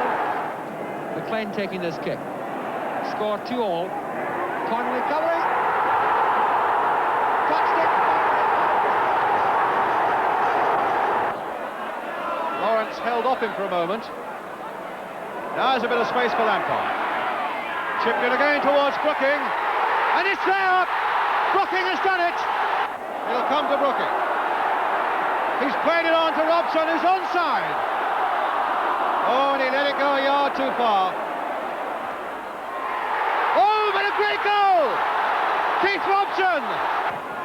Taylor. Brooking. Beautiful timing. Still Brooking. Yes, number 3. With Wymark and Mariner on the near post. Mariner coming off the near post. Up goes Beattie. Wymark. Excellent running once more. Woods is down the line, but he's tightly marked. In comes Wymark. Knocked down nicely to Walk.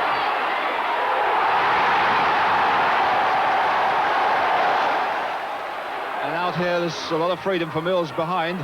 Beattie's going on his own.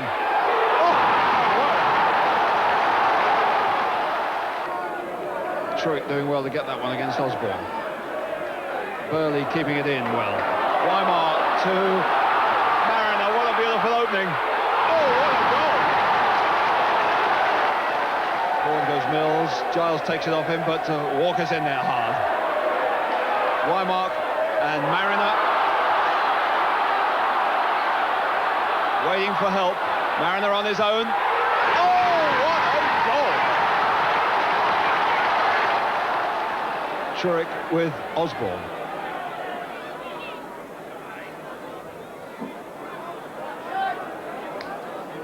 And he's battled away and won it back again. Wymark. Got it. Wymark is with him. Now Woods is over this side. Wymark perhaps will go alone. Oh, it's in! Rice's throw. Moore's header, Gowling under it.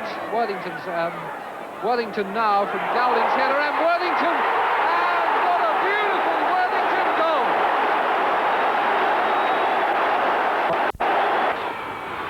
So the inevitable pressure early onto Scunthorpe United. The first corner, they've got to keep it out within the first few minutes. If they go down now, they've very little chance of coming back.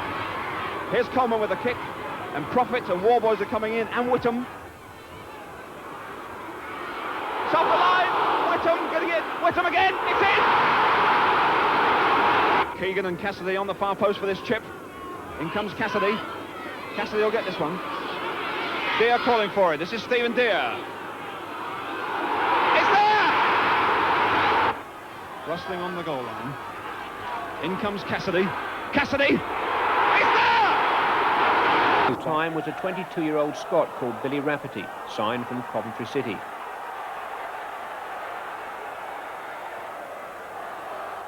They'd managed only 1 goal apiece, and Notts County were going well. Randall. Outside him, Probert. Nixon has gone into the middle. Needham there, Brad there too. And Mann, yes! Davis and Rafferty were on the way out. Keith Dyson and Mickey Walsh on the way in. With Burns and Suddick and Ainscough, they took Blackpool within 2 points of promotion. 1975, midway through Bobby Charlton's one and only season in football management. Preston North End are in the 3rd division. Charlton is still playing and has surrounded himself with familiar names. Styles. Morley again taking it up. Good ball. Charlton. The shot's on. Through Dolan and Bobby Charlton. Everton finished 1977 as strong title contenders. Gordon Lee, in his first full season, had guided them into 2nd place. He could never make his mind up about Duncan McKenzie, though, signed as a parting shot by his predecessor, Billy Bingham. But the Everton fans loved his cheerful cheek, Not for a decade had they been so royally entertained by an individual. Bob Latchford was more Lee's type, strong, direct, effective. Arsenal had come to Goodison with 6 consecutive away wins behind them. Dobson. Thomas, Pejic. Holding off the challenge from Price. And going on with Thomas now outside him. Oh, and he's got a gap for himself. And it's bundled in by Latchford.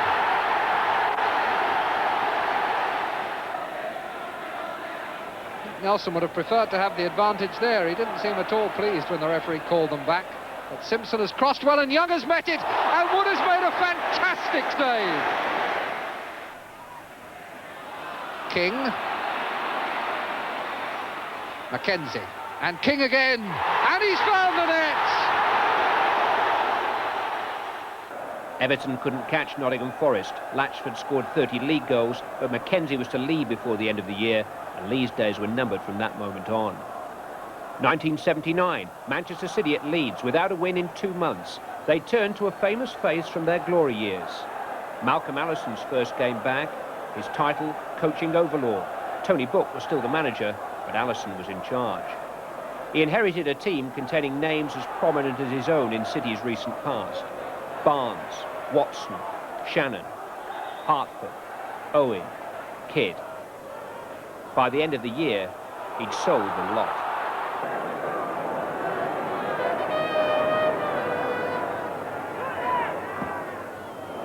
Went in and put in.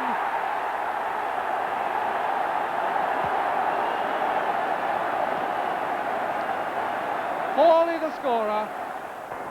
Since the middle of October, Manchester City's only victories have been against Norwich in the League Cup and Milan in the UEFA Cup. Here's Kidd. What a beautiful goal!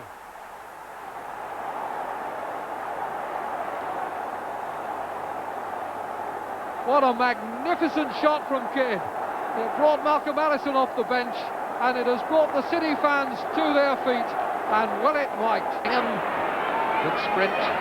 Good control. In the early 80s, the FA Cup was repeatedly Everton's last chance of glory come 4th round day. In 1980, 4th Division Wigan Athletic, fresh from victory at Chelsea, drew a crowd of nearly 52,000 to Goodison.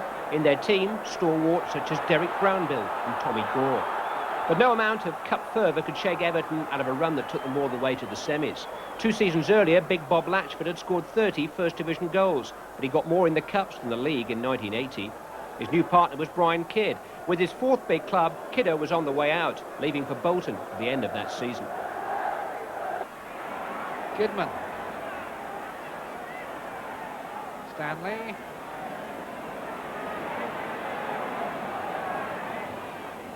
Cross to Latchford at the near post, and McBride scores!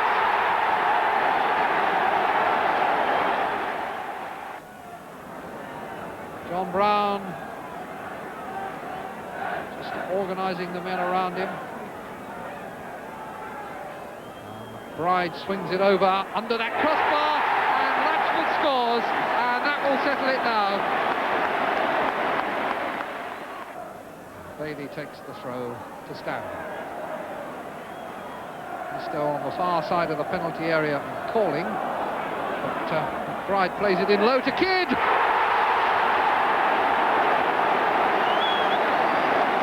Well, they don't come much better than that one. John Brown can't blame himself. I doubt whether he saw it. A year later, Everton's 4th round Goodison opponents were none other than Liverpool, who they'd beaten just once in going on for 10 years. Leading the Everton attack that day, 21-year-old Imre Varadi. His dramatic pace worried the life out of the Liverpool defence, and his erratic finishing worried the life out of his teammates.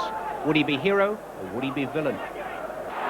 O'Keefe, Varadi going well here, left foot blocked by Souness.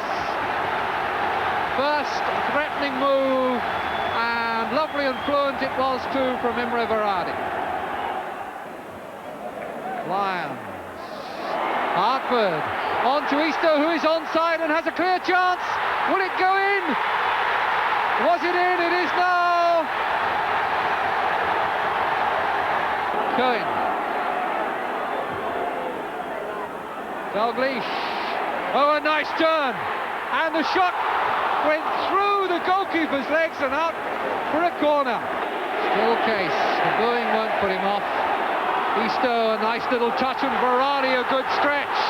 Away he goes, and tried unselfishly to set it up for Eastoe. Now tries the shot, and brings out a save of international class from Ray Clements.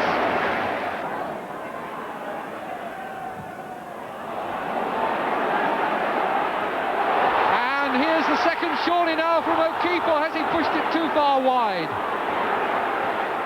Tried to be too deliberate about it, but he's made the goal for Verratti. What a very cool piece of work. Souness, Cohen, more penetrating this. Ray Kennedy turning, and Case. Now. During the 3 cup ties with Rangers, Manchester United fielded 7 players aged 20 and under. And suddenly, the British footballing public were aware that an exciting new crop of young players was beginning to emerge at Old Trafford. Oh, well done, Sharp. Good play by the fullback. He's only 17. Oh, tackle from the back, and it's a penalty. Justin Channing tackled him from the back, but it came about because a young player was prepared to run with the ball and commit defenders. This is Wilson. Placed by Parker. He's got away, getting across the facing goal. Oh, and it's the other substitute, Daniel Graham. It's the young new blood at Old Trafford, which has put Manchester United back into the FA Cup.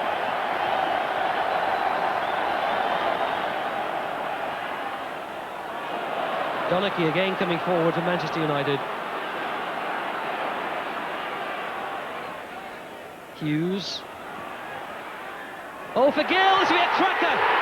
A splendid goal, a magnificent goal, and what a way for Tony Gill to get his first Manchester United goal. An absolute peach. What a thrill. He's wearing Brian Robson's shirt. He's playing his 8th game for the club tonight, and he's scored his first goal, and what a vital one. You know, the young lads have come in and they've done exceptionally well, and I think we've got 3 or 4 who have got an outstanding chance of making a great career in the game. They're all level-headed lads, and they'll keep their feet on the ground. The manager will make sure that they do that anyway. But no, they've got a great opportunity to go on and make a name for themselves in football, and hopefully it'll be with this club. United's fresh new faces have naturally evoked memories of almost 40 years ago, when the Busby Babes emerged to become English football's most enduring legend. Popular newspaper headlines have already christened the new boys Fergie's fledglings. But are comparisons realistic? Bobby Charlton was one of the later crop of brilliant young United players, and now as a Manchester United director is ideally placed to compare old and new. Because of the similarity with the Busby Babes era, is there a danger that we'll expect too much from these youngsters? I mean, how good are they? Oh, I think that there's a big problem that. But Alex Ferguson is well capable of keeping their feet on the ground, and I think that they'll do all right. I think all the lads that we've got will perform all right, and they'll make a living out of football because they've shown the people at the ground, and they've shown themselves that they are capable of handling the situation. I mean, Russell Beardsmore, little lad who looks too frail and too small, you know, to play with the big lads. And I must admit, when Alec first put him in the side and said that he was going to stay in for the whole 90 minutes, I thought, well, I think he's going to be too late. And he just responded. It was tremendous. You go into some of the lads, the others that have come in who maybe have been in the reserves for a long time, and it's a little bit difficult for them. Tony Gill, who came in as a full-back, had been in the reserves for quite a long time, you know. But there again, is not a big lad, and you worry about him. Is he physically going to be strong enough? And yet at QPR, you know, went forward into a position, you know, that you would expect only experienced players to go into. And he went in there, controlled it with his right foot, smashed it into the back of the net with his left foot, as though there was nothing else that he had to do. Daniel Graham, who hasn't been in as much as the other lads, you know, but the time that he did come in, when he got the second goal at QPR, I mean, it was a real striker's goal. But I think because they were all doing particularly well, it inspired everyone, and the older lads in the team responded as well. We've got Lee Sharp, who came with us as a young lad last year, who every time I see him seems to have grown another half an inch. He's getting to be bigger and stronger, which is something that if you add to his natural ability, is sensational, really. The response of the Manchester public has been so enthusiastic that Monday's second replay saw the gate shut due to the pressure of the crowd, with 46,000 inside, but several more thousand locked out. It's been inspirational to the crowd, you know. It's been lovely watching them play. Not only seeing them play particularly well, but seeing that the response that they've got from the crowd. 1979, Dave Sexton's Manchester United were en route to Wembley.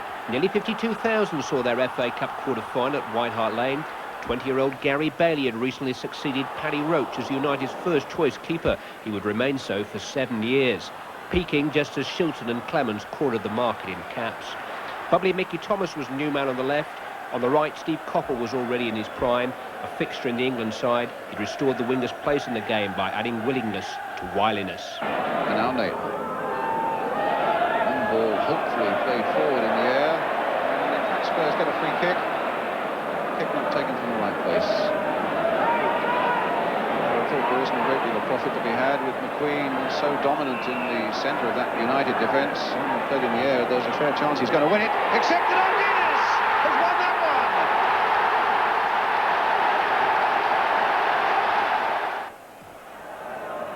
Played in towards Greenoff. Alveston again, curling one in there. Oh, a lovely hit and a good save. Coppell was almost on his knees there. And Coppell really thought that was the equaliser. Here's McElroy now. And that is the equaliser from Thomas. His first goal for Manchester United. And that's brought a bit of joy to that end of the ground. 1-1. United won the replay 2-0, but Arsenal won the cup. When they visited Spurs again in December, Sexton's consolation was the leadership of the First Division. It was a title bid that was to fail by just 2 points. Joe Jordan was his leading scorer that season, brave and brash, but with the scars to prove it. Glenn Hoddle played by a different set of rules. He'd served notice of his style and stealth with a goal on his England debut a week earlier. But a goal isn't always enough. Villa. Jones. Villa again. That's a good ball played for Hoddle. And a beautiful goal by Hoddle. Carved out so few clear openings this afternoon, Manchester United, but they're still in this 1 goal down. And here's McElroy with a chance maybe. And a goal by Macari.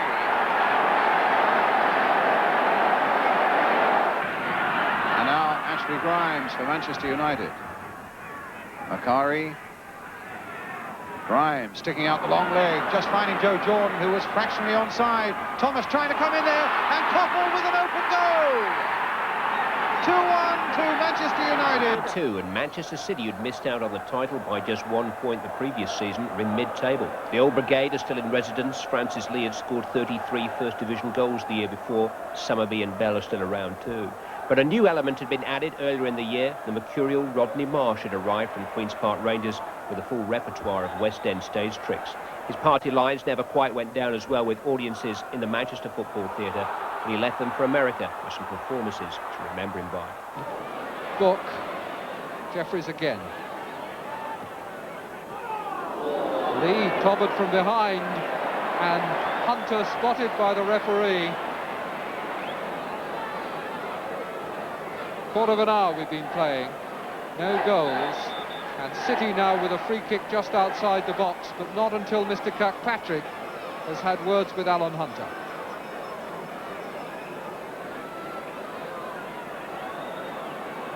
Wall could do with going back a yard or two. Hunter will certainly have to move.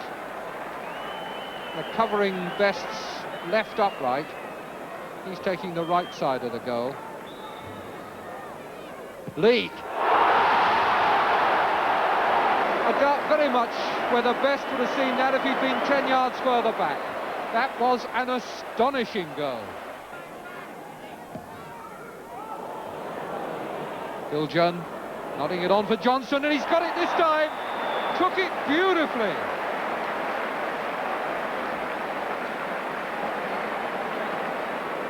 Well, that's what Ipswich wanted David Johnson to do. 4 years later, Johnson returned to the Northwest with Liverpool. 1974, Manchester United's one and only post-war season outside of the First Division. The Stretford End's folk hero was big Jim Holton. But this was a tragic day for him. A broken leg ended his season. As Holton prepared for a painful exit, names like Pearson and Macari and Greenough and Daly were heading back to the top, though. Sheffield Wednesday, with Colin Harvey in their lineup, were heading for the drop. But they played their part in the most spectacular match of Tommy Docherty's spectacular promotion campaign. A five-man wall and almost 5 men in a position to take the kick. Houston try a goal! Houston directly from the kick. There was a hole in the wall.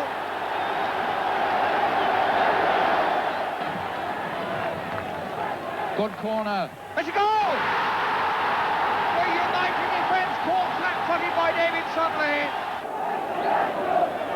Come on, says Mr. Baker, get on with it. Thompson right into the area. Good shot, goal! Harvey! A big wall, 6 red shirts, 1 blue and white. Shaw shoots a goal! What a goal! My word, it didn't matter whether it was a penalty or not. Bernard Shaw's put it away with a blistering shot to make it 3-1, and what a game! McCalliog across. It's going to be forced in by Macari. Forsyth's low cross. Davies! No, Pearson! It is in fact Pearson who makes it 3-3. Chipped up, Sudley! A goal! It's in! 4-3! Sudley! And everybody's gone up except Greenhoff and Stepney. Looked like handball in the area, but it's not cleared yet. It's... Yes! That's right, remember. And that goal, incidentally, didn't count. Now, the temporary replacement in the Hammers goal was Bobby Moore, no less. As the teams fought for the right to meet Chelsea in the final. Harry Redknapp takes the throw, back to McDowell. And there's the ball given away to Ritchie. And that's a penalty. McDowell absolutely lost his head. Bernard against Bobby Moore. It must be 100 to 1 against. And he saved it! And there's the rebound. And the linesman was standing with his flag up. And I think it's going to be taken again. Or will he allow it to stand? Now, what is the linesman going to say? Possibly that Moore moved before the ball was kicked. It's a goal.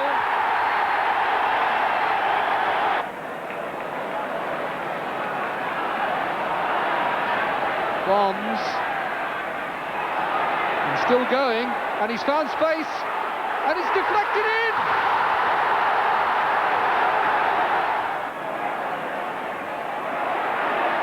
Bonds wins it. Best is waiting in the middle. And it's there by Brooking. Ritchie, who really has played extremely well the way he's taken and turned this ball tonight. Conroy for Easton. And now Dobing. He's found the net.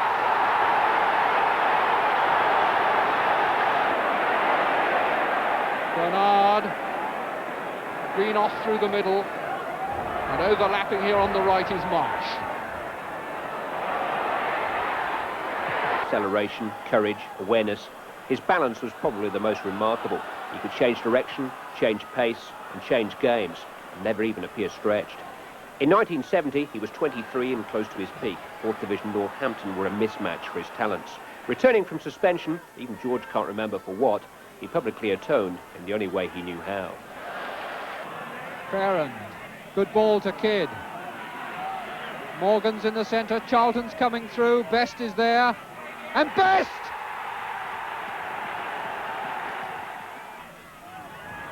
Well cut out by Sadler. Farron, and George Best through, that run into his path beautifully. Book is committed and it's a goal! Best is in the middle and onside. Morgan is coming to bring support. Kidd. Best! His hat-trick! No! No! Best waiting hopefully in the middle again. Cut out by Brooks, but straight back to Kidd. Best! It's in!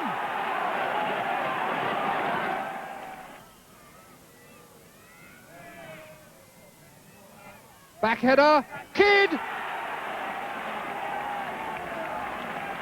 Number 5 from Brian Kidd. Burns quickly in the game. And putting Best through, and here goes Best. It must be his 5th, surely. Yes, he's rolled it in! This incredible player. His 5th goal of this game. His 19th of the season. Morgan here with a chance for another one. Saved, but it's scored now by Brian Kidd. This is Clark. Now, McNeil, and he's got one. Nobody will grudge Northampton their goal. Edwards coming to challenge Felton. Kiernan and cleared in again to Best. Here he goes. And George Best sets a club scoring record. 6 goals in a match. Kiernan for Northampton.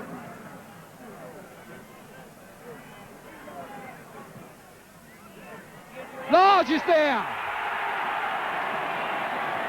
Frank Large gets the second for... Clear by Graham. Here's Doherty here, number 7. Turner over that far side. So good, fine goal. What a beautiful goal from Ross. Bobby Ross puts Brentford in the lead. Wagstaff calling for a long one up front, but it's not a good one at all, and Peter Gilson gets there. Not a good kick from him, and here's Houghton now. Houghton going past one man, finding Wagstaff. Wagstaff turning well, setting up Chilton. They've done it!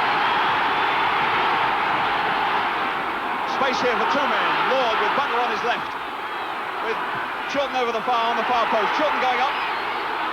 Houghton! Ken Houghton.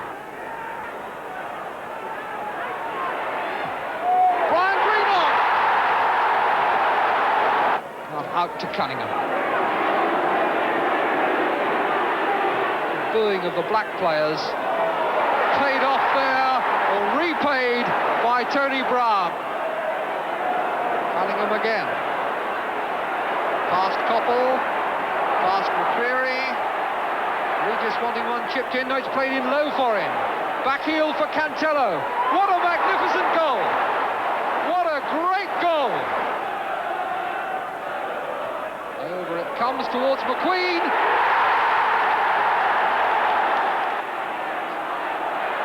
Albion in a little bit of trouble here.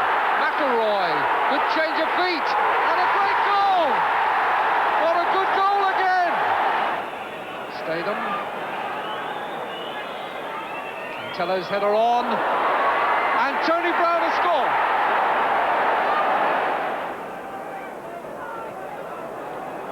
That's a neat little header from Regis for Cunningham, and if he keeps his head, he'll score.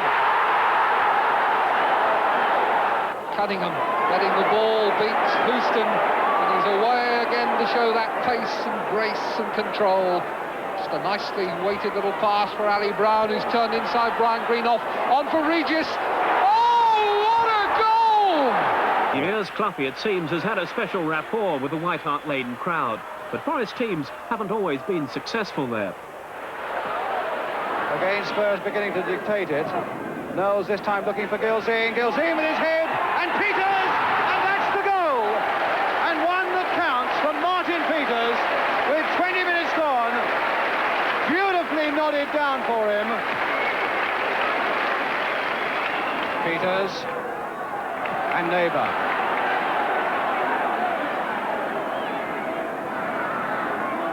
Peters has gone on the outside again. Beautifully played for him, and he is completely free. Chivers! Oh, a magnificent goal! Superbly created and brilliantly finished by Peters and Chivers between them. A really magnificent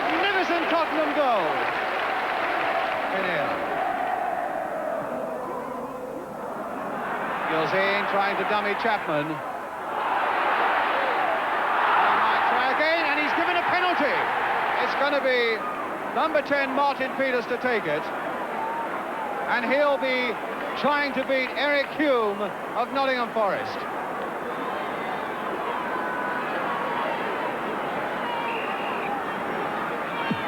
Goal number 3. 3 goals in 5 minutes for Spurs, and never a moment of doubt that Peters would score with that penalty. Still Mallory looking for an angle for a shot, and getting one in! Alan Mallory, number 4.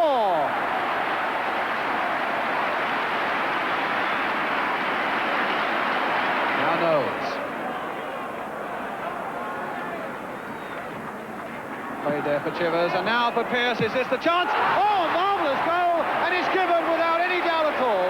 The referee, in fact, looked at the linesman. He kept his flag down, and Pearce, from the sharpest of angle, really whacked it past Eric Hume. And Cyril Knowles to take the free kick for Tottenham. Pearce, Chivers and Peters are the men that he will mostly aim for. And Peters, in fact, Chivers. Now surely someone will have a go. It's there by Jimmy Pearce. It looks as though that Tottenham appetite has been satisfied, and it's Richardson bringing it away again for Nottingham Forest to Ian Moore.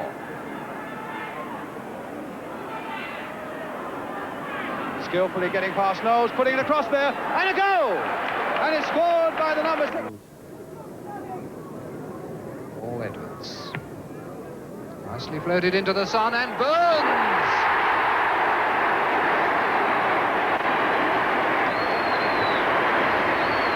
Sartori. Best. Charlton. Charlton going through here like a greyhound. Number 2. And a very happy Bobby Charlton. You're beaten in the air, but Sadler covering. Greaves to Pearce. Morgan going outside him on his right. He chips it back the other way. Gilzine. Chivers. Martin Chivers. Charlton.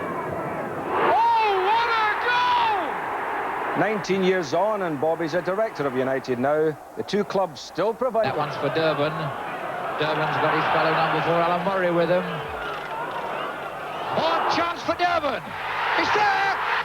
McGovern for O'Hare. And Hector going through very fast. Kevin Hector in the penalty area. It could be number 2. It's a goal, yes, it must be over the line. Here's the in-swinger by Hinton. Coming in, up goes Hector. It's there, number 3.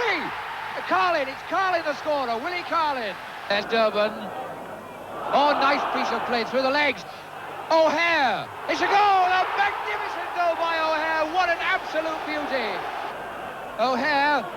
Hector coming up quickly. A good one. Number 5, Durban. Durban makes it.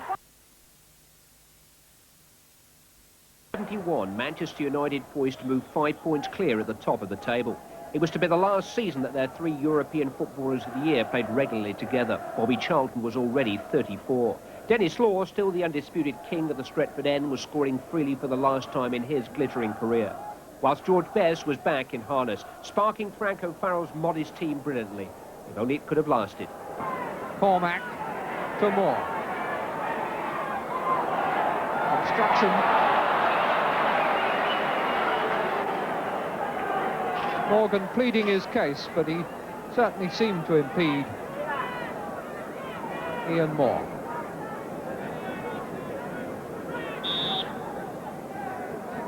Moore taking the kick himself and bending it. That was a tremendous shot from Moore.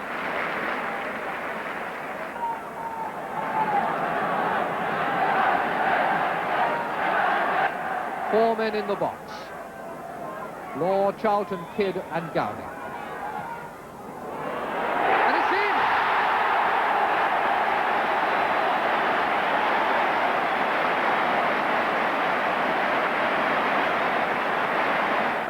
Best. Charlton letting it go on to Burns. Morgan again covers so much ground these days. Got Burns outside him, but he's looking for the middle of the park. for Charlton. Gowling, Kidd, letting it go for Charlton. What a goal! Nice save on the line by O'Kane. And by Chapman. Kidd. Law, Best, and Kidd following up.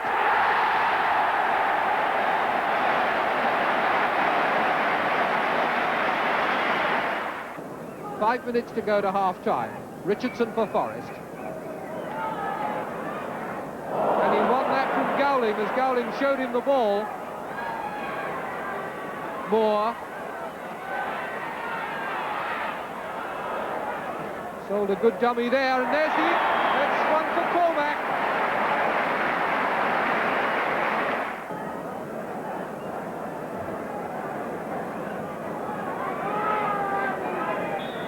So it's Nottingham Forest in the white shirts who get us away in the second half, trailing by 2 goals to 1. And Bobby Charlton here looking for a quick chance to make it 3. Kidd!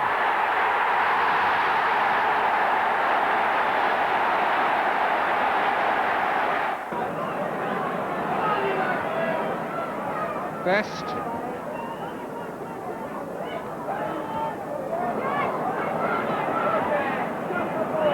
Richardson. The substitute O'Neill.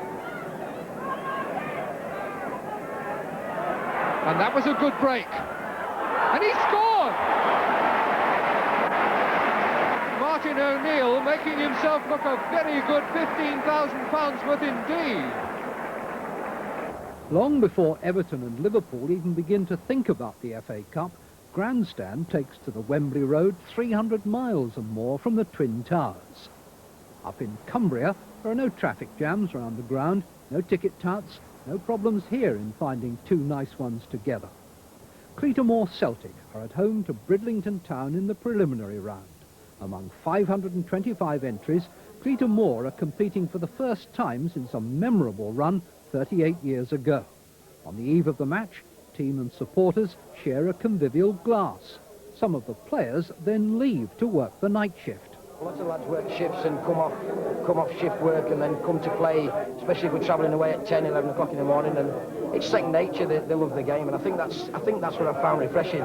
You know, I mean, amidst all the ballyhoo of 2.7 million transfers, I think these lads, it's refreshing to see that they love the game, absolutely love the game. Bridlington's manager knows every mile of the Wembley Road. How do you do? He's Colin Appleton, who played twice in the final for Leicester City back in the 60s. But the big day here ends with a small anticlimax. 0-0 and a replay.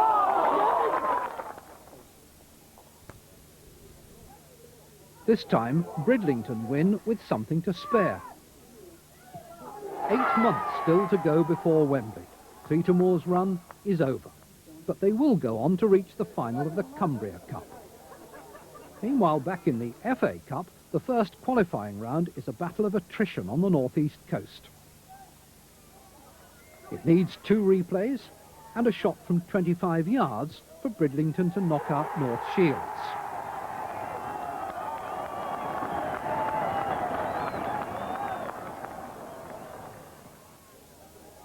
Then, a goal pocketed on the rebound from an upright takes Bridlington past Bishop Auckland and on to a meeting with Gisborough Town from the Skoll Northern League.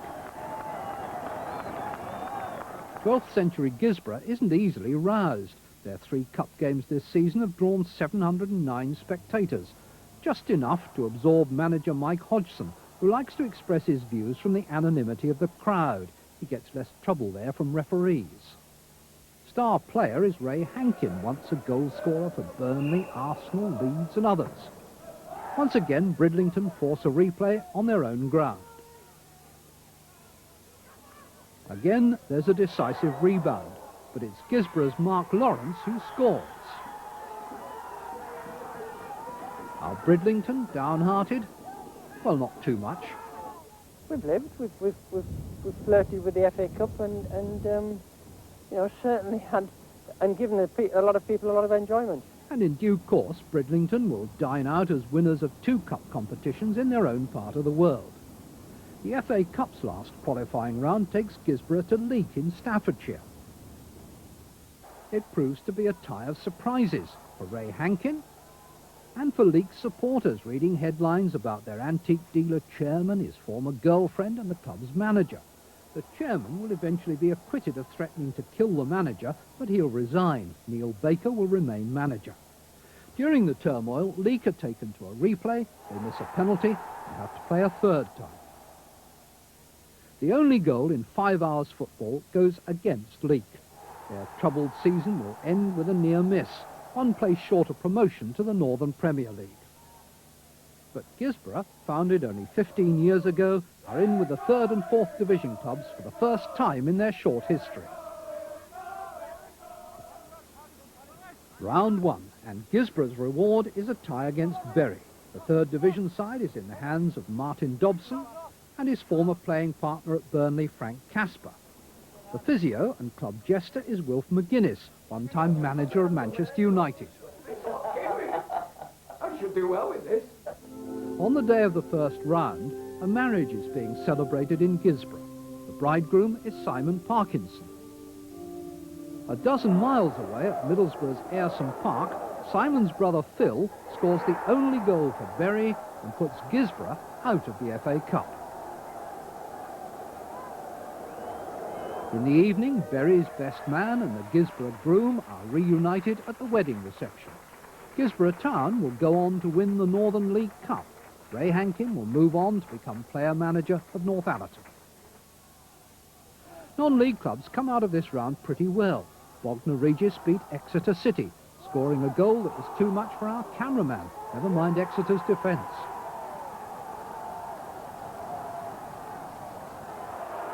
Runcorn in yellow shirts just beat the clock in beating Wrexham.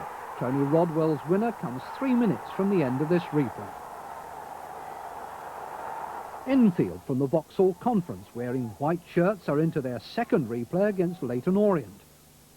Robin Lewis scores the only goal. The celebrations at the end here are mirrored elsewhere. In all, 13 clubs from outside the league survived to round 2. Grandstand's road to Wembley moves on for a second round Lancashire derby, a day trip with Bury to the Blackpool seaside. Sam Ellis, the Blackpool boss, is another manager who has played in the final for Sheffield Wednesday in 1966.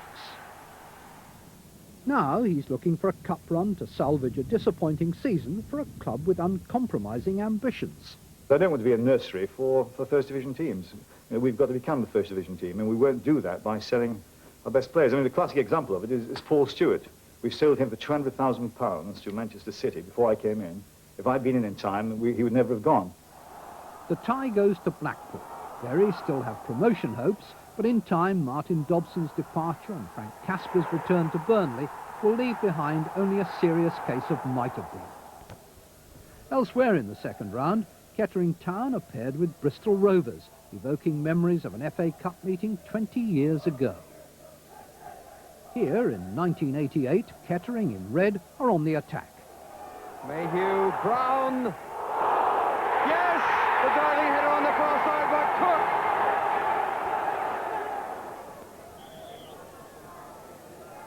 Cook. Reese takes it. Oh, does he squeeze it? And he has! Griffith. 2 waiting. Moss, Cook. It's 2-1. The partnership up front, working to perfection. Robbie Cook's second goal of the match. Kettering are one of only 3 non-league clubs in round 3. The next episode in Grandstand's Wembley serial is Blackpool versus Bournemouth.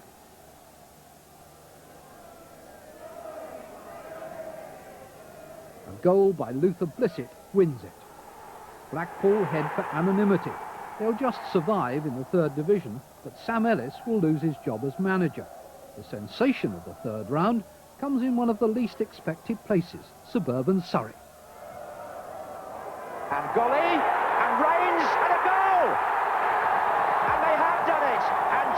remains. The left back is the hero of Sutton, for the time being at least.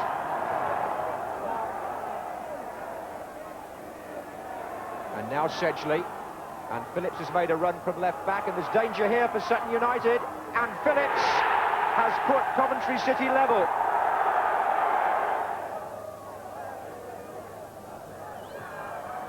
Here's Dawson. Oh, and driven in! And number 11, Matthew Hanlon, followed that in. And Sutton have done it again from a corner kick. There goes Speedy, and here comes Regis, surely! Ah! This is Smith, it's a teasing cross. Houchins up there, and Roffey onto the bar, and Sedgley now. Play on, and McGrath and Bennett get in each other's way. How did that stay out? Kilcline! Oh, off the line. Robin Jones, was it? The right back. And there it is!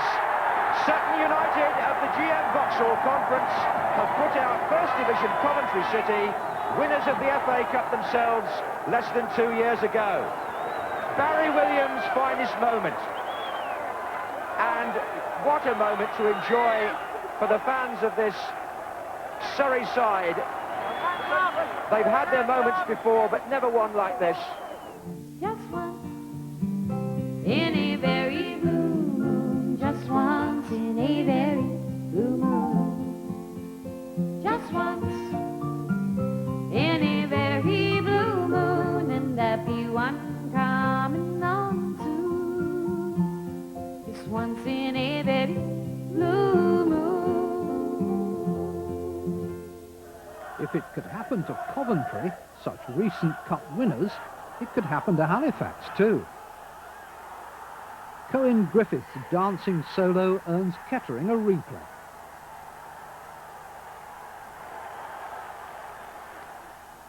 Back at the Shea, Halifax are robbed. Cook's second of the game is his 10th FA Cup goal of the season. Middlesbrough versus Grimsby at Ayresome Park, home banker. It should be, but substitute Mark North's second goal 3 minutes from the whistle means 4th Division beating the 1st.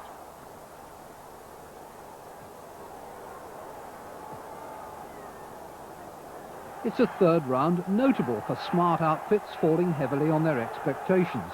Tottenham Hotspur joined the ranks of the red-faced at Bradford City. Quickly taken out to Mitchell. Oh, it's a great goal! Spurs pour absolutely cold. There is one crumb of cold comfort for Spurs. It's what happens to their local rivals Arsenal in a replay with West Ham. Merson's clearance only back as far as Brady. Oh, how well he did that. Strodder's there. So is Dickens. And Adams pauses. Rosenia was there. And West Ham scored. Leroy Rosenia. While the cup temperature drops to 0 in North London, the big two on Merseyside are just warming up, though Everton are made to stretch by West Brom. That's a peach of a cross, and that's a lovely goal. Anderson, the scorer.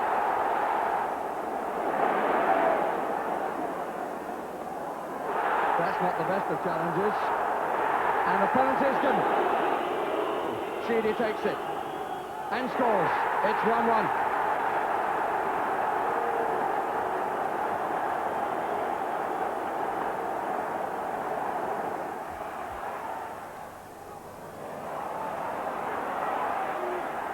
Snowden. Clark. Corbett.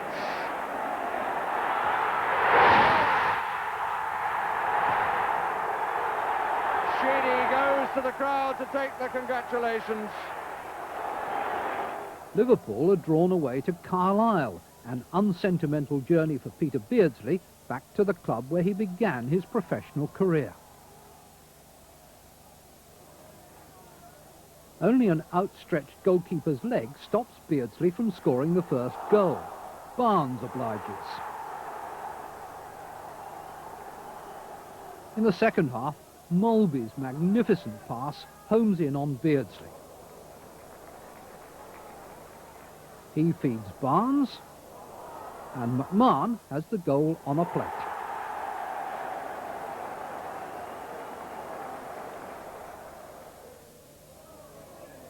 Yet more Beardsley, and yet more McMahon. Carlisle 0, Liverpool 3.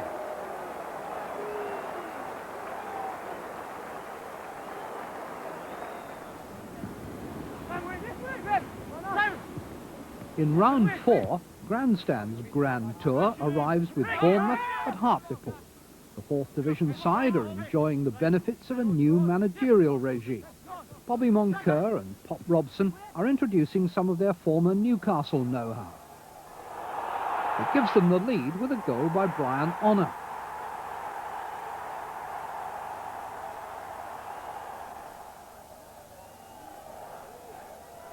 Only a penalty keeps Bournemouth buoyant. Luther Blissett upended. And Luther Blissett upstanding to equalise from the spot. In the replay, a few basic principles go overboard. Paul Baker loses contact with his goalkeeper, and this is the first of 2 own goals. Then Bournemouth starts scoring 2. Richard Cook finishes it all off with a flourish.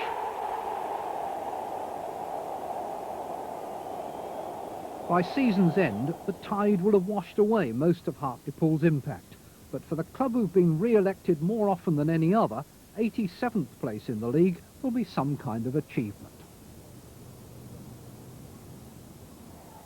The unfamiliar hoops here belong to Sheffield Wednesday. They're made to jump through them by Blackburn Rovers. Tony Finnegan's goal. The 2nd Division knocks out the 1st, and the Tribunes get a tribute from the Gladiator.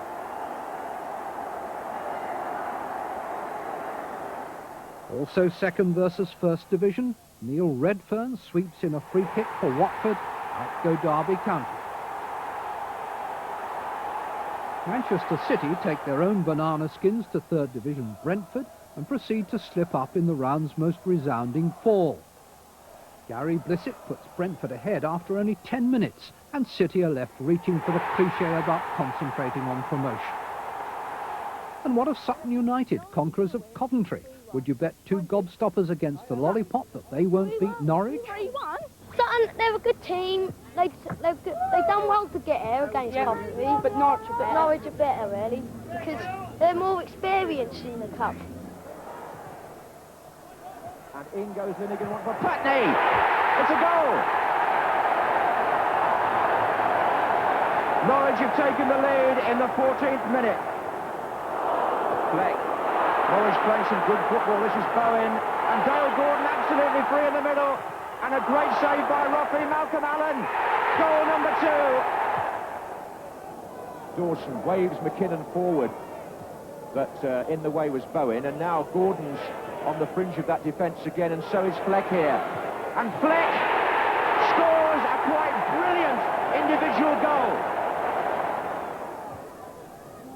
Townsend. It's going to go back to Putney. And Allen came in, and that's a splendid goal. And a bit of trouble here for Golly. It's Fleck, and it's 5.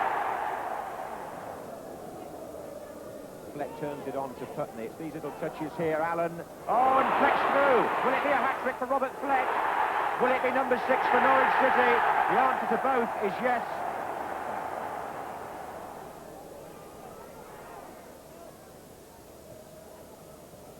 And through it goes again to Malcolm Allen. It was from Crook the pass. Now it's Putney. Fleck's coming in again. Still Putney. Tried to curl it. He hit Pratt. Allen. Goal. That's his hat-trick. Oh, good ball by Crook. Here's Allen. And that's 8. And 4 for Malcolm Allen. The other non-league club, Kettering, have their colours on show just about everywhere, but the strip is a bit of a tease. At Selhurst Park, the Poppies wear their white away shirts. Charlton offer them no favours.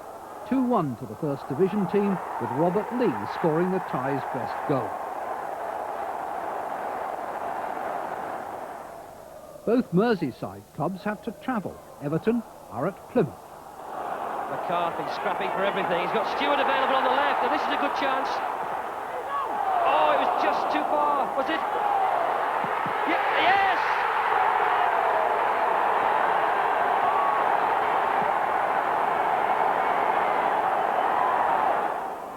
Sheedy.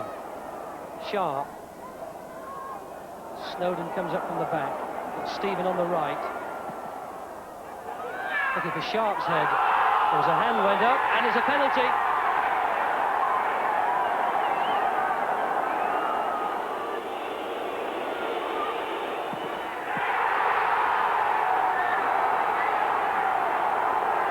So Kevin Sheedy's second FA Cup penalty keeps Everton alive in the FA Cup. Snowden to cross. Away by Hodges. Watson got higher. Sharp, Cotty, and Sheedy's arriving as well. Hook back in. Oh yes! Sharp! This is Sheedy for Everton. Trevor Stephen and Vanden Houw.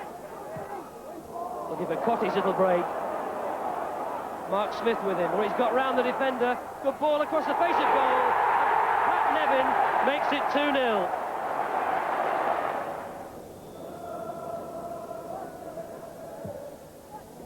And Sharp! Cotty. Finds Nevin. Rozelle in front of him. Snowden. They'll give it Sheedy! 4-0. Liverpool are in South London. As the sun sinks at the Den, so do Millwall. Yes, Aldridge.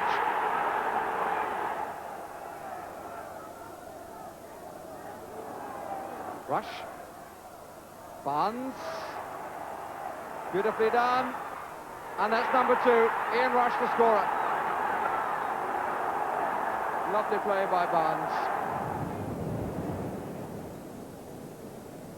Crisscrossing the country on our road to Wembley, we're back at the Seaside in round 5.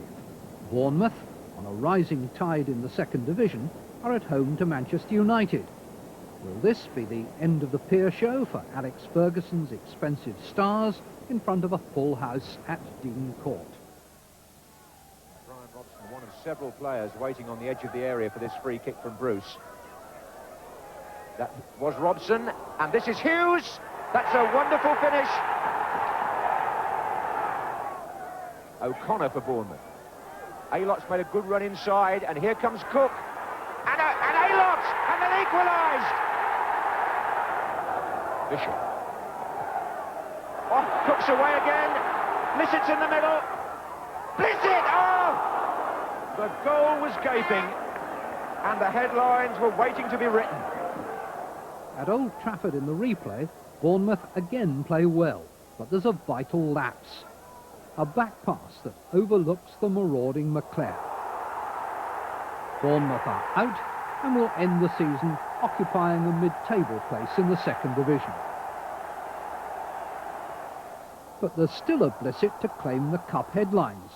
Gary Blissett of Brentford scores both goals, this is the second, to put out Blackburn Rovers at Ewood Park and give the third division a club in the last 8. The draw is still being unkind to Merseyside. Everton fans have to travel again, this time to Barnsley.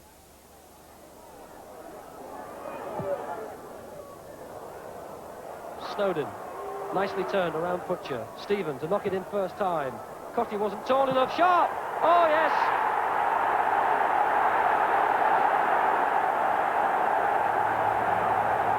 Liverpool are drawn away too to Hull City, but their fans have the option to watch the game on a giant screen at Tranmere's Prenton Park. For Beardsley. 4 in the area for Liverpool. One of them is Barnes, who scores. with great ease. Demange wants it forwards. Rescue dwelling on the ball has allowed all bar two to come back for Liverpool. Roberts. Untimely slip, Whitehurst! It's in!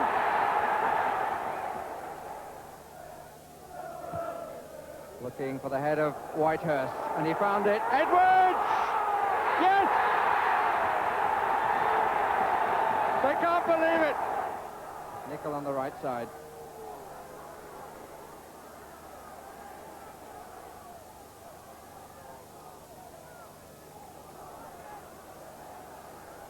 Beardsley.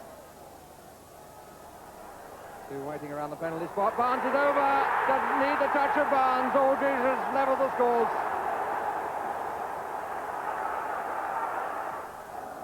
Pressure still on.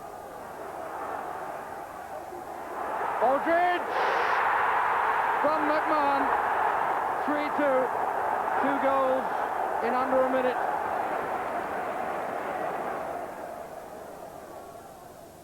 Round 6, 8 teams left. We link up with Manchester United. The draw pairs them with Nottingham Forest at Old Trafford. There's a 55,000 crowd, among them Brian Clough, banished from the bench for overdoing the sweeper's role while defending his own pitch.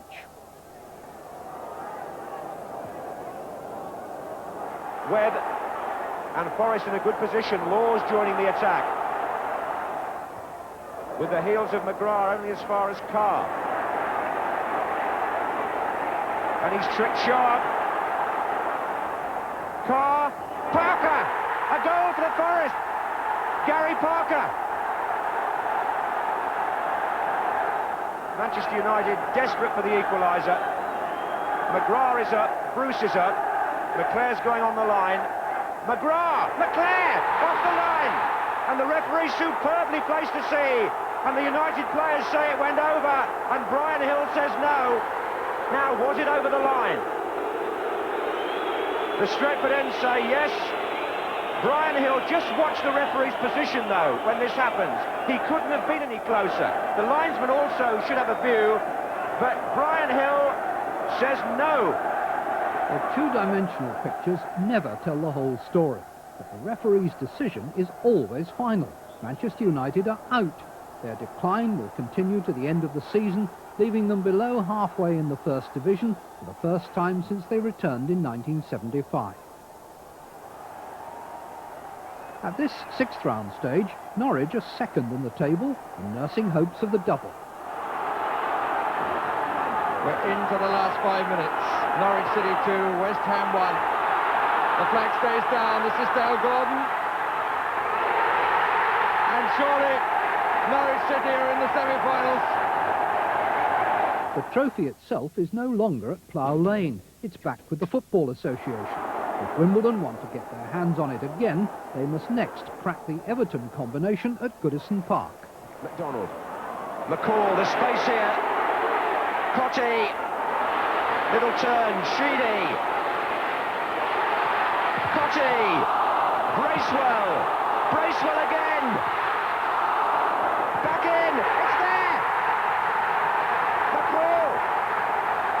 Stuart McCall. Like their neighbours, Liverpool at last have a home draw. For a courageous Brentford team who've been improving all season, Anfield proves to be a finishing school. Beardsley. Oh, lovely footwork by Beardsley. And inside Stanislaus to pick out Houghton. Maybe now. A little chip for McMahon.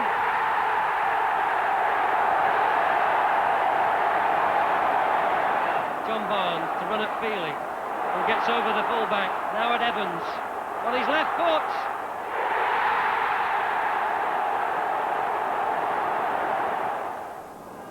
Sinton under pressure from McMahon and Houghton. And there's 4 Liverpool players on this break. If they don't get offside, it's Beardsley. Aldridge is in the middle. Oh, Beardsley, brilliant. Unbelievable. 3-0. Havlet makes the spare man. Beardsley. Oh! Since we began at Cleator Moor, we've embraced the whole range of English football. Liverpool beating Brentford has been close to Liverpool at their best. Now, with their two clubs safely in the last four, the fans on Merseyside are united in a fervent wish for the draw to keep them apart. A few short weeks later, that fate will unite the city again in unprecedented football. What a great goal! Fabulous goal!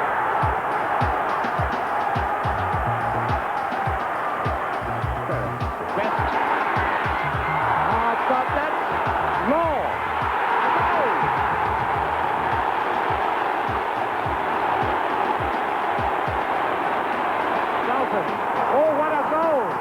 Oh, oh! A law. A beautiful body swerve to Kidd. Sean Aston in the middle. And here comes Charlton. Oh, a great goal!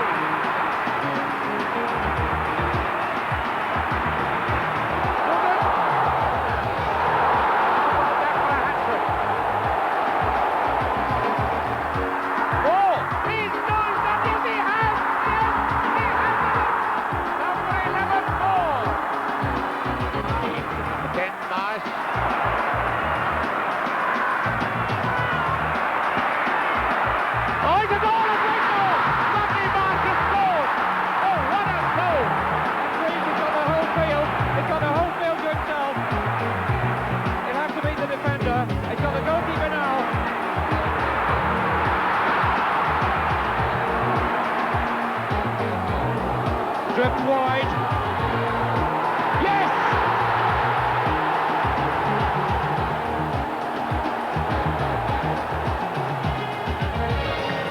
Straight back from Boyce. What an unbelievable goal. Hunt. Oh, what a goal! Followed across to take Marsh.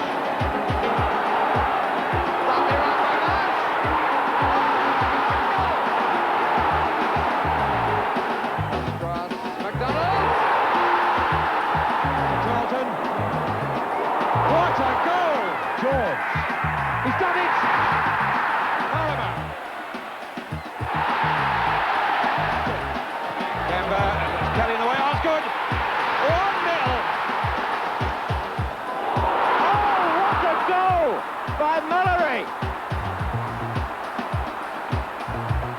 Radford again. Oh, what a goal! What a goal! Radford the scorer. Ronnie Radford. And the crowd are invading the pitch, and now it will take some time to clear the field. Lee, interesting. Very interesting. Oh, look at his face. Just look at his face. Still Curry.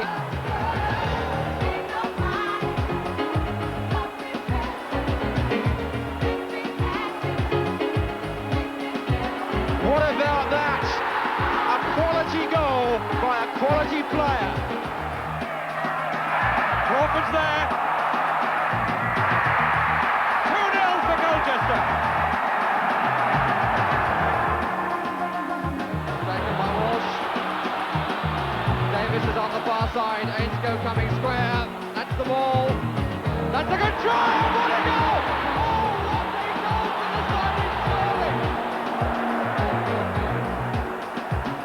McDermott. Oh, that was beautiful. Terry McDermott has chipped the goalkeeper. Souness. Brilliant goal. His first for Liverpool. Number 4 was the scorer. Brian Talbot. Howard. Oh, I say, what a goal. Oh, Brady's run it beautifully. Look at that! Oh, look at that! Ryan, Fashanu. Oh, what a goal! Oh, that's a magnificent goal! And Ryan got the ball in the flick on by Warnock, and there it is! And of course, it's Kevin Keegan. Who else?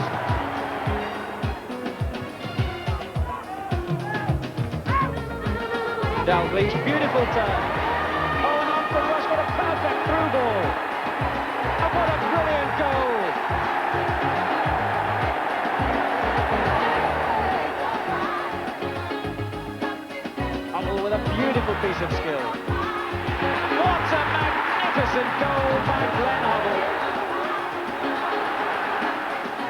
taking it well on the chest, and a lovely piece of control by Regis. Oh, and what a great shot! Oh, one of the goals of the season. Cyril Regis. Looking for Sharp, and he got behind Lawrence and there did Sharp. What a fantastic goal! An unbelievable finish from Graham Sharp. Barnes won it. He won it from Brock. He's got Beardsley going to his left, but still Barnes. That's a fabulous individual goal.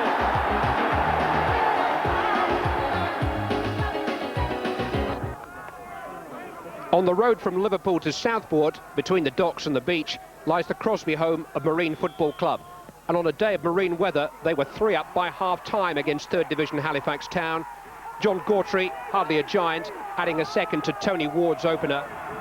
And then 5 minutes before the interval, Eddie Murray's free kick turned past a wandering goalkeeper by Graham Rowlands. They certainly know how to party on Merseyside. Don't think too many of the Marine players will be home just yet.